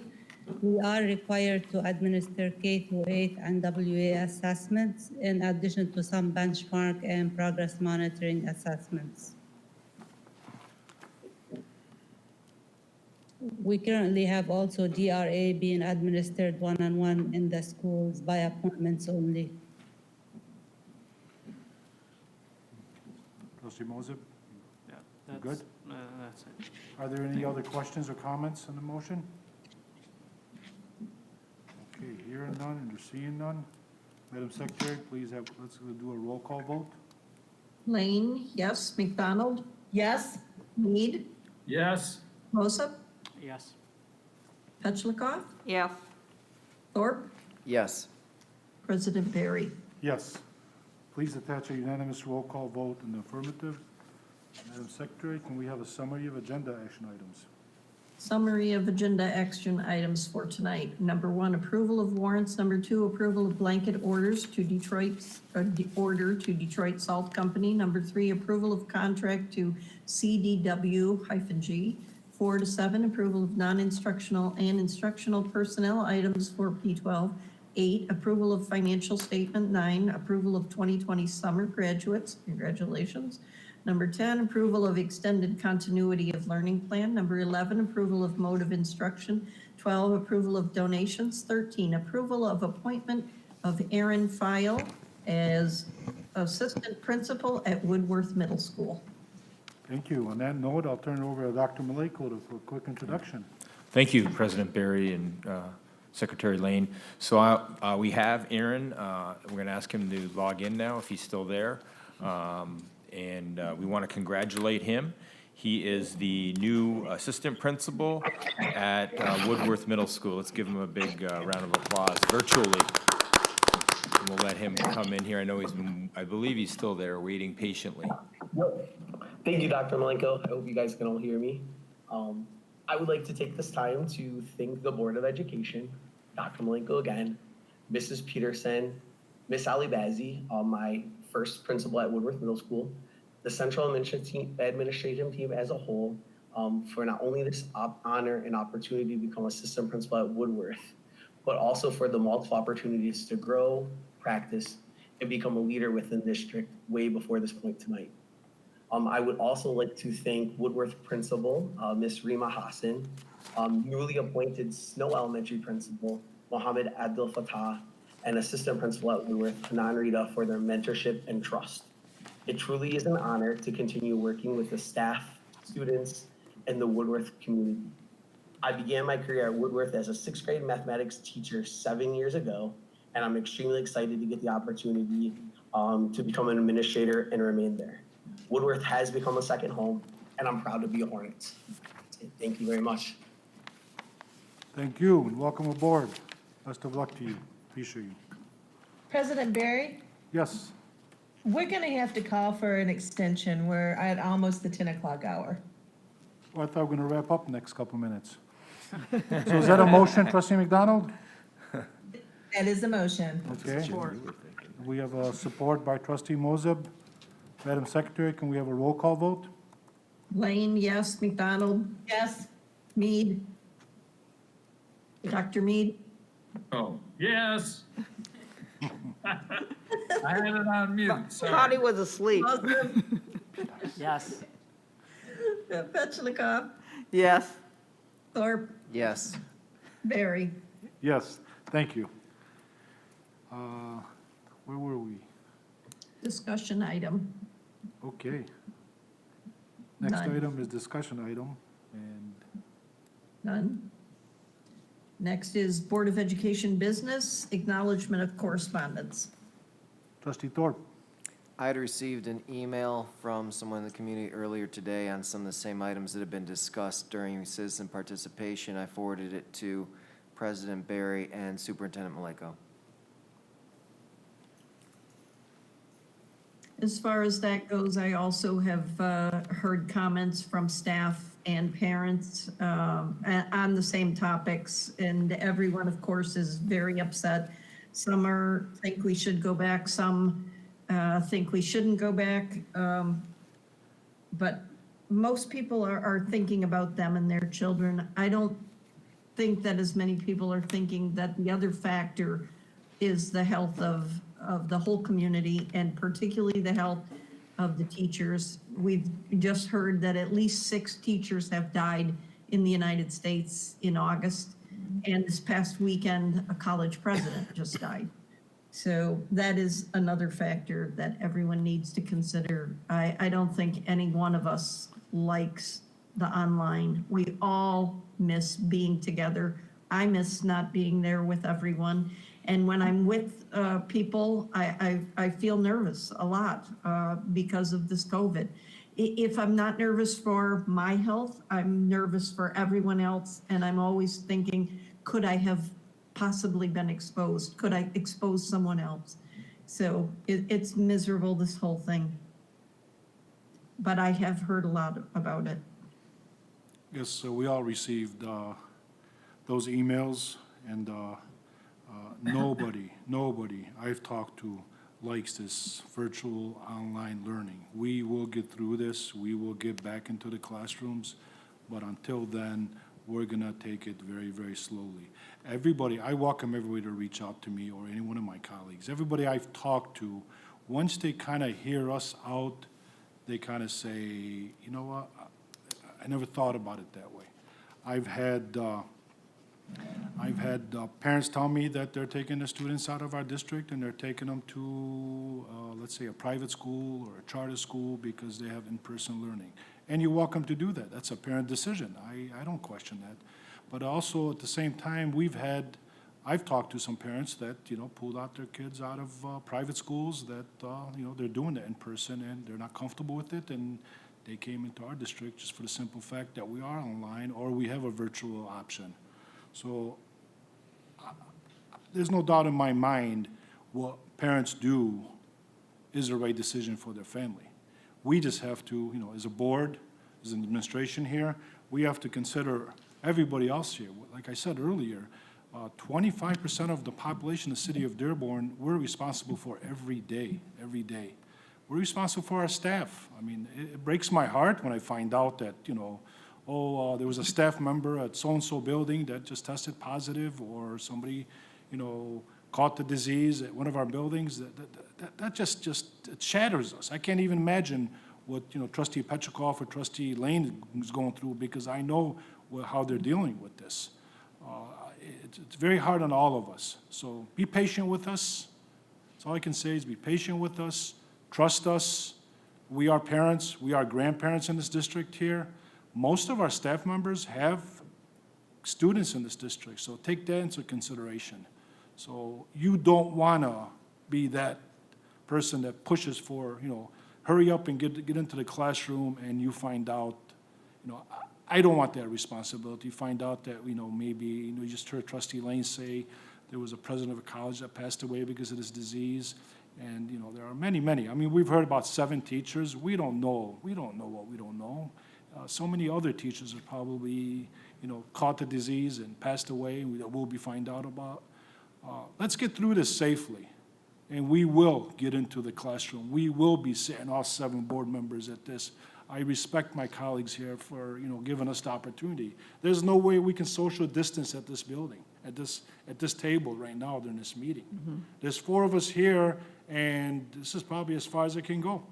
We've had 3 members, we've had 2 members, but if all 7 showed up, we wouldn't be able to do this safely. So be patient with us. So, yeah, all the other emails, I'm sure, I try to forward everything to Dr. Maleko, or, if somebody leaves a phone number and wants a personal phone call, I don't mind calling them. So if you the parents out there, I have no problem answering your phone calls or what have you, so reach out to us. I have another, I don't know if this is going to be under request for information or acknowledgement of correspondence, but I guess it starts out in the acknowledgement of correspondence. I received an email from a former employee, and she called it a resignation letter / exit interview. It says, this is a very lengthy email. I'm not gonna read it all, but I'm gonna try to get it to as much as I can.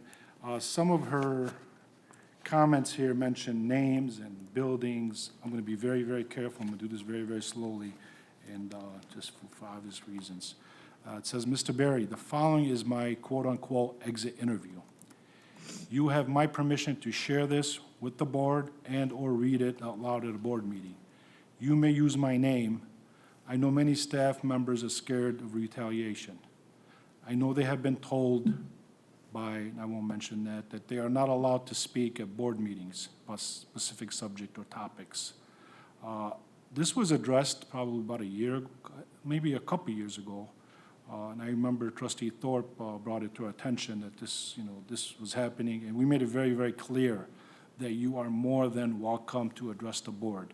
Obviously, reach out to your administrator, if you're a teacher, reach out to your administrator, follow protocol, but yes, if you have to, you will have the opportunity to speak to us.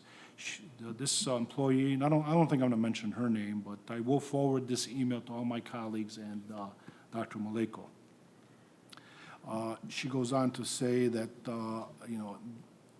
telling people not to address the board at open board meeting violates the Open Meetings Act, which that is correct.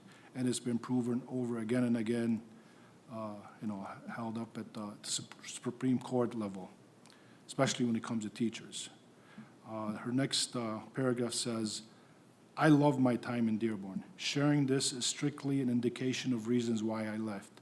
That is the only thing that was asked of me in my quote-unquote exit interview. At the end of this email, I have added some amazing things about Dearborn schools. because there are so many amazing things. My goal is not to be unprofessional, burn bridges, or insult anyone. Without speaking up, there would be no change in this world. I hope this is a step towards transparency and not seen as burning bridges. She claims in this email that she reached out to HR asking if there was going to be an exit interview. And the answer was, I hope you are well. Thank you for fulfilling your commitment as Schoology Ambassador at blank school. We always ask the reason for resignations and/or reason for moving to another district. If you are comfortable sharing, please do. Best wishes. She responded by saying, I would definitely be comfortable sharing with you. Would this be done as a formal exit interview or as a written response to this email? I was thinking via email was the response, but I am open to however you are most comfortable. Thank you very much. I will do it over email was her response. No problem. I'll work on this later today. Thank you. She starts out by saying, hello, blank. I am always committed to transparency, and so I will be briefly touch on several things. I absolutely loved my students and staff in Dearborn. This is in no way an attempt to burn a bridge or just to complain. Prior to my job here, I would conduct exit interviews for a previous employer. And I want to make it clear that some reasons for leaving and consequently passing them on are a way for the district to see why some teachers may be looking elsewhere and to use this as a tool to change or improve. I'm not going to continue that sentence because it mentions many of the buildings. She talks about student accommodations, but she gets into details here, which I'm not comfortable going into. She does say something about she applied for an FMLA leave. Last year, I received an FMLA for an emergency hospitalization in October. I do not believe that the correspondence was clear enough for me to understand how to enter in absences or an ASAP for family leave or who to email, excuse me. Trustee Lane, I don't know how you did that. It's a couple sentences and can't even talk. Are taken a day as FMLA. When you are having an emergency procedure, neurological in my case, clarity is essential. I received FMLA in February for the birth of my son. I emailed and called many times. I understand the closure affected a lot of why this was difficult. I was never actually granted the FMLA until June. I was even asked to provide a doctor's note to come off of FMLA in early April. So being told that I did not have it in June, I would not be able to get it even after calling and emailing multiple times each week was extremely frustrating. I was able to garner FMLA status for my absences as it was no fault of my own that my paperwork was not accessible during the closure, but this is needlessly fell on me. In both of these cases, it is not possible to enter your own absences into ASAP. And I don't understand what that process is, but I'm just reading her email. Because teachers are not given the right to add their own substitutes. Because of this, we have to have the secretary enter the long-term sub for us. That is a flaw. She talks about incidents she had in this. She mentions names. I'm not comfortable reading that. She gives a lot of, I'll read it. The reopening plan has many great aspects. I have been following closely plans from around the state, and we have a decent plan. However, learning labs are contact with students. We were told by so-and-so that we would have equipment. My principal has stated that these will not be available. She goes into some other departmental issues here that's very detailed. I'm sure it would mean a lot more to you, Dr. Malika, than it would, just to say it out here. So I would, like I said, I would forward this to you. There are endless wonderful things I can say about Dearborn. As well, these mainly surround the teachers I work with directly and the families. I am able to serve. Community involvement is high, and all staff are willing to go above and beyond to help the community, even if it is out of the scope of practice. Again, this is in no way burning a bridge or saying that Dearborn has no good qualities to offer. I want to be clear about how I came to this decision. Perhaps I will cross paths with Dearborn again. It's a wonderful school district. And she is correct, this is a wonderful school district, and anytime we can get feedback from employees that leave us, there's a couple other things here, Dr. Malik, like I said, you can read and maybe respond or talk to us about. Anytime we lose employees, it's probably a very good idea. And I know that we send out exit surveys. I don't know what the method is, but maybe she didn't get it in time. I'm not gonna defend her or say she's wrong or she's right, but if at all possible, this probably would go under, request for information. I would like to see exit surveys sent out, either email or, just, somehow, some way to all employees that have resigned since March of 2020. I think it would be very, very valuable information for HR and for us to see what's going on. There's a couple things I've discussed before at open meetings. I've talked to my colleagues. We cannot afford to lose. This is a great teacher. I'm not going to mention her name, even though she gave me the right to do so. We are losing too many good teachers.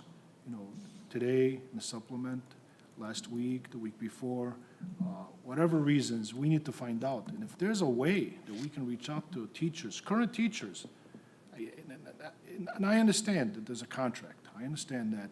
But if there's a way to say to teachers, hey, talk to us before they pull the trigger, maybe we can keep some of these teachers. We've invested a lot of money in these teachers through professional development over the years, among other things. This was an amazing teacher. I've had a chance to speak to her for this past year. I did speak to her regarding the reopening. She brought a lot of great ideas. She's very, very involved. She's among a lot of teachers. I mean, we don't need to get into, what we just saw, science teachers leaving, math teachers leaving. Let's talk to our teachers. Let's talk to our teachers. And with all that being said, everything we talked about today, we're going to back off the learning labs. My opinion only, let's keep as many people out of our buildings as much as possible moving forward for at least the next 4 to 6 weeks. If there's no reason, if there's absolute reason for staff to be in the building, by all means, I understand, we need to do what we need to do. But if, just to have them there, it's not necessary, not mandatory, let's have that discussion. Let's figure out what is in the best interest. We don't want any of our staff members getting sick from this disease because of decisions that maybe, we can control. Other than that, I guess if there's nothing, Trustee Thorpe? Trustee Thorpe is looking at his watch. Is that a motion, Trustee Thorpe? I actually don't have a watch on today. I'm just letting Just you know. go along with me here, please. It's 10:15. I think we need to entertain a motion to extend the meeting by 15 minutes. We have a motion at the table, supported by Trustee Moses. Roll call, please. Roll call vote, please. Lane, yes. McDonald? Yes. Mead? Yeah. Moses? Yes. Petchlokoff? Yes. Thorpe? Yes. Barry? Yes, thank you. And I believe we're going into the next item now. No, I want to make a comment on your reading. Please do. I just want to say I'm taking an online class myself on America's unwritten constitution, but our first enunciated freedom is freedom of speech. None of us like particularly being told what we're doing wrong and how we've done something badly, but it's what makes, it is what made us a great country, and we need freedom of speech to correct our mistakes. So I believe everyone has not just a right, but an obligation to honestly and kindly speak their mind. It's our American birthright, and we should use it. Everyone should use it. That's all. Thank you, Trustee Lane. You know what, a lot of people Are I we talk in to, correspondence, or where are we? I'm sorry? Are we still in correspondence, or are we We're down still to in correspondence? We are still under correspondence, yes. Trustee Lane, I completely agree with what you said. Nobody will argue with you. Many times when I talk to employees, I say, why don't you call the superintendent? And they just give me that look like, are you kidding me? I tell them, the superintendent is very welcoming. I mean, he's got an open door policy. Some feel intimidated. Some feel that if they speak up, you know, they will be retaliated against. And hopefully, this email will trigger, you know, this discussion has been going on for many, many years. Hopefully, I mean, this young lady here that we lost, I would love to see her come back, you know, at a later time, but hopefully this will give opportunity for teachers to come talk to Dr. Maleko or come talk to HR or come talk to somebody before they check out. Now, this is a teacher that stepped up and said, hey, look, you know, I want to let you know why I left. There are some teachers just leaving, some great teachers that we've, you know, been around 10 years, 12 years, 17 years, just left. They don't even care. They don't even look back. They don't even want to talk to us about it. So those are the teachers, I mean, obviously we respect all teachers, but those are the teachers that you just don't want to leave. You just don't want them to leave for no, you know, for reasons that we could have controlled. So yes, not only freedom of speech, but also respect for our teachers too. Anybody else under correspondence? Thank you. Next item, please. Board member committee and organization reports. I don't believe we have anything. I don't Okay, next item, any- please. Board member superintendent commentary. Anybody? Trustee Moses? Yes. Oh, go ahead. Okay, so the first thing is that, you know, over the last month, I've heard from so many parents and so many teachers, and over the last 2 weeks, as a parent myself, very, very frustrated with technology, even as a technologist myself. But there is a lot of frustration between from the parents and from the teachers as well.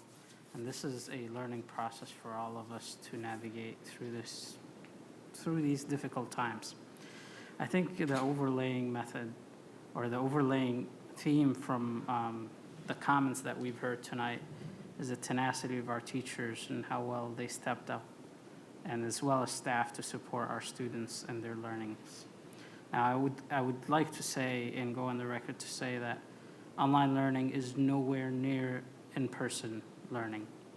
At one point, we would like to be in-person learning, but unfortunately, with the numbers that we see in Dearborn, it is disheartening to see these big numbers and abnormal numbers in our city compared to the neighboring cities. And if you're wondering why the other cities are now having in-person, it's because their numbers are very, very small compared to ours. And if we need to see in-person learning labs taking place, we need our numbers to go down. So everybody must wear a mask. It's the science. If you believe in science, this is what it is. And unfortunately, some people do not believe even in this disease, and that's terrible. And I'm sorry to say that if we're gonna stay in this state, probably we will not have in-person learning for a long time. The other thing I'd like to agree with is with you, President Barry, about our staff and teachers. If they don't need to be in school to minimize the spread and to minimize the exposure, they don't need to be in school. They should be supported. And I said this last meeting, or in our study session, they should be supported with all of the technology to do their job from home. I feel very terrible for single parents, for working parents who are struggling through this hard time.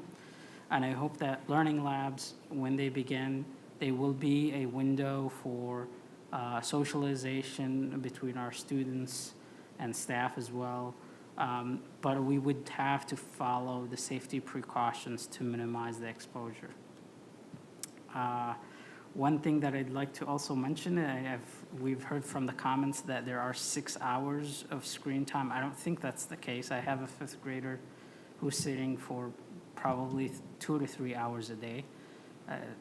I don't see the case for 5 hours. That's unreal. Yeah, I didn't understand. So I don't know if people are just adding all of the time together with the homework to be 5 hours. I'd like to also, the district to emphasize also on other things, obviously special classes, students going outside, especially now the weather is great to play. But also focus on offline materials. Every student now has received some packets so to focus more on that. And the teachers have been phenomenal at that as well. The last reminder that I have is obviously the census. I believe now they have shortened it to be the last day is to be September 30th for the last day to fill out the census. So if you have not filled out the census, please do. I believe we're undercounted in Dearborn as of the last time I checked last week. So please go ahead and fill out the census and remind your family to fill it out if they haven't, and your friends as well. This is our last push, our last 2 weeks. So please help us in doing that because it helps our schools, it helps our economy in Michigan, as well as the state of Michigan may lose a seat because we're undercounted. So I hope that everybody will take those 2 last weeks to remind everybody about the census. Thank you. Great, thank you. Trustee McDonald? Yes, there's so much I want to say, but I'm going to keep it brief. A couple things. I just want to reiterate what's already been said. We hear you. We're all frustrated. We know that this is not ideal for our students.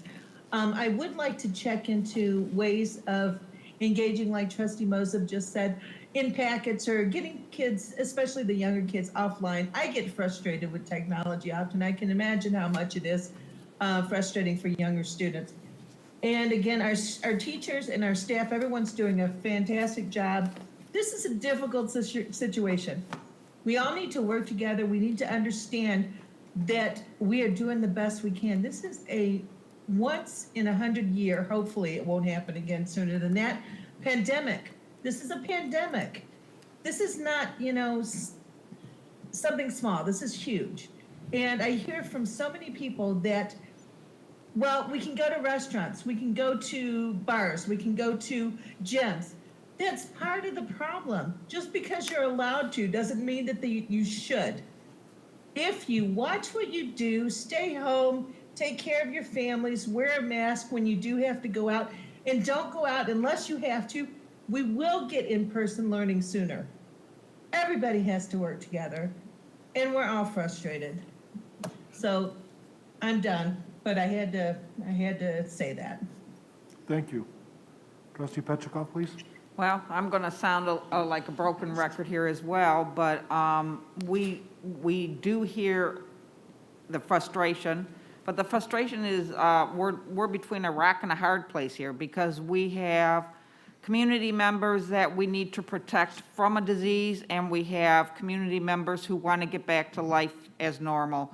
And we can't satisfy both of those positions. Somebody's going to be sacrificed in that regard. Right now, I live in a neighborhood where last weekend, my neighbors had a huge party in their backyard. No social distancing, no masks, hours of people shoulder to shoulder, eating and enjoying themselves. Another block over saw the same thing going on a couple of days ago. I will tell you that is part of the problem. If you want to get back to life as normal, you have to take the time right now to sacrifice some of these social activities, because that's why I believe some of Dearborn's numbers are higher than the surrounding communities.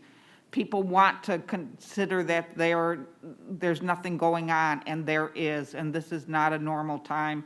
And you have to expect that there is going to be not a normal response to it. We've only been back in school for 2 weeks. And already everyone is throwing in the towel. I understand. I would hate to be a working parent. I would hate to be a high schooler or an elementary student who wants to get back with their friends. Quite frankly, in my neighborhood, a lot of those kids are already socializing. I'm seeing them together outside of the school day, I would assume. So they are having interaction outside of their households, at least in my neighborhood. So I know that, and we've heard complaints about McDonald's playground and everything. So I know the kids are not not having social time with other children outside. Is it ideal? God, no.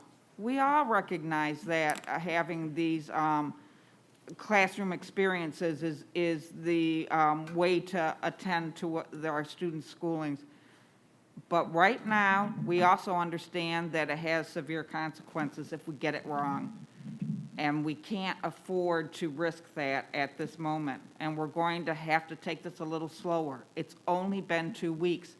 We don't want to have to do this until January, but we might. We're being prepared to try to do a phase-in so that we can get these students back. And the younger kids first would be ideal, because they're the ones who are the least equipped to handle an online education. But you have to work with us. And you have to understand that we have to be kind to each other and have some patience about this, and we have to go about it in a smart way.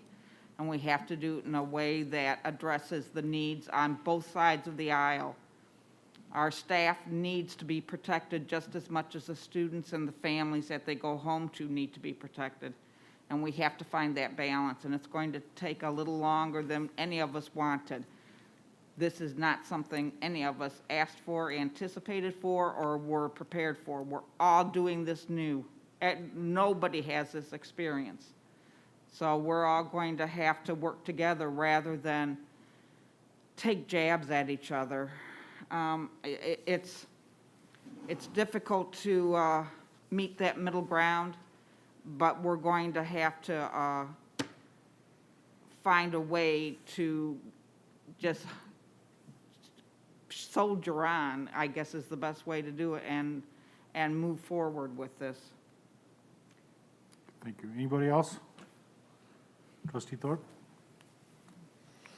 I've got 2 kids at home that would love to be back in a classroom. I would love to have them back in a classroom, but at the current time, it just doesn't seem realistic. There's just too many things that other people have already said. The other thing I wanted to mention very quickly is in the mail today, I got something from the U.S. Postal Service talking about absentee ballots. We are coming up on the election. Many people will not want to go to the polling places, which happen to be in our buildings. So start looking now. If you want to do an absentee ballot, get on the, get what you need to do done so that you're ready to go for that. Dr. Maleko? Yeah, I appreciate it, so I won't be redundant with all the comments, but I support everything that, the board trustees have stated. Wanted to mention too, just that, yeah, we want in-person learning. In-person learning is best. We've been saying that. We want to get there. We were hoping that with the learning labs, that would be the phase-in, and then the numbers, and I talked to you this afternoon with our attorney, and I'm concerned. I was very concerned last night when I saw that, and that's why we've had to make that decision to hold off on that. So we kind of all, like you said, need to work together, do our part. We're doing our part. Wearing the mask, social distancing. We've sent out through the district, this is a requirement for all staff, and if someone isn't, we will enforce it. As far as in the building, just, that's why, the reason we need it in the building is because of the learning lab. Well, now, like a couple buildings we gave some flexibility to, and we'll look at that again, but we will long-term need them. We've also, not that I want to compare, but, we worked with Jane when we came up with that number of days. And there's a lot of other districts that didn't do it that way. So I was saying we tried to be flexible, but I understand that, especially when the numbers have gone up higher. So we'll be very sensitive. And that's my last comment, is that as these comments get in, it's not, it is the students, but like you said, it's the community members, it's the staff. So not only the 21,000 students, but the 2,500 plus staff members that are in the district. So if we have the numbers high and we have people in person, we're also exposing staff, then community and everyone. So again, I support everyone's comment. We just need to work together, and hopefully the numbers will get better as people do follow the rules and social distance. And we'll continue to advocate and be role models for what we know is required, and we'll continue to do the right thing. And I appreciate the support of the board, because again, none of us want to be in this situation, but we're in a crisis, and we come together and we work together, and that's how we get through it. And the online learning will get better. And hopefully we get out of it. But it will continue to get better, and it is a system that we're forced to use right now, and we have to make those tough decisions. So appreciate the support of the board and the community. Chair will entertain a motion to extend the meeting 15 minutes. Support? We have a motion and support. Roll call vote, please. Lane, yes. McDonald, Yes. Mead, Yeah. Moses, Yes. Petchlokoff, Yes. Thorpe, Yes. Perry. Yes, thank you. Anybody else under commentary? Yes, I'll just suggest that one thing people can do to make a gesture is to get a flu shot. And that, I believe, includes children are recommended. Somebody maybe can correct me on that, but definitely adults should be getting a flu shot right now. Yeah, 6 months and older. Mhm. Great, thank you. Next item, please. Request for information and/or future agenda items. Trustee Thorpe? Please, President Barry? Trustee McDonald, let's go ahead. Yes, I had wanted to do this earlier, and when I was presented with, or when we were given the presentation, they had showed current COVID and infections as well as quarantines. We've been getting the information through incident reports.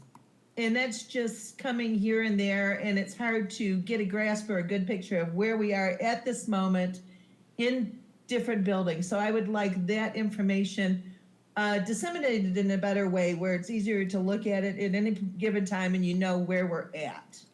So, and also as like groups fall off, like if we have a sporting group that is currently in quarantine, as that 2 weeks pass, that goes off the rolls, so we are able to really get a good look at any given time where we're at. Trustee Thorpe? I'd like to get an idea with the students that are in the virtual learning program, what the numbers are like, where do they come from, what are the actual numbers from each school in our district that are attending virtual? And probably part of that report is how many came from out of the district. Yes. Yeah, so, or let's rephrase that, new to the district. Yeah, you guys. Yeah, not out of the district. That's how I always said it, Now right? yeah. See, you're like me now, you're like me. Jumped right up. I knew what I meant. Yeah. Trustee Petchikoff? Yeah, and I don't even need a special report on this, but I kind of would like to see, how are we, if we're going to be in this for even another 4 weeks or whatever, and we hear a lot of talk, okay, we've done a report on the athletics. How are we handling any of the other specials, the music, the art, the, band, any of those other programs that help enrich any of our students, day? How are we adjusting to getting them at least some introduction to it?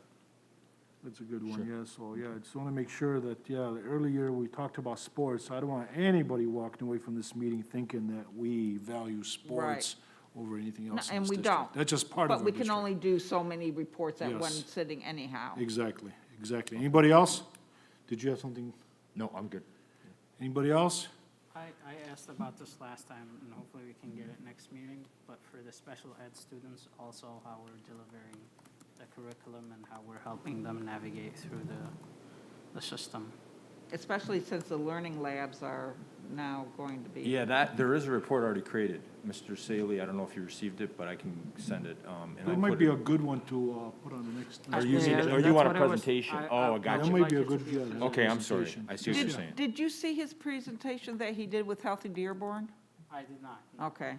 Okay. It might, I didn't get to log into it Okay, we can either get Mike. because Sorry, I of time, but thought you meant. Yeah, That that'd might be very some- valuable be- information. Okay. Okay, if there aren't any other requests, we'll go to the next item, please. Future virtual in-person meeting dates, Monday, September 21st, 2020, HFC meeting, 7 PM via video conference. Details to be determined. Check online at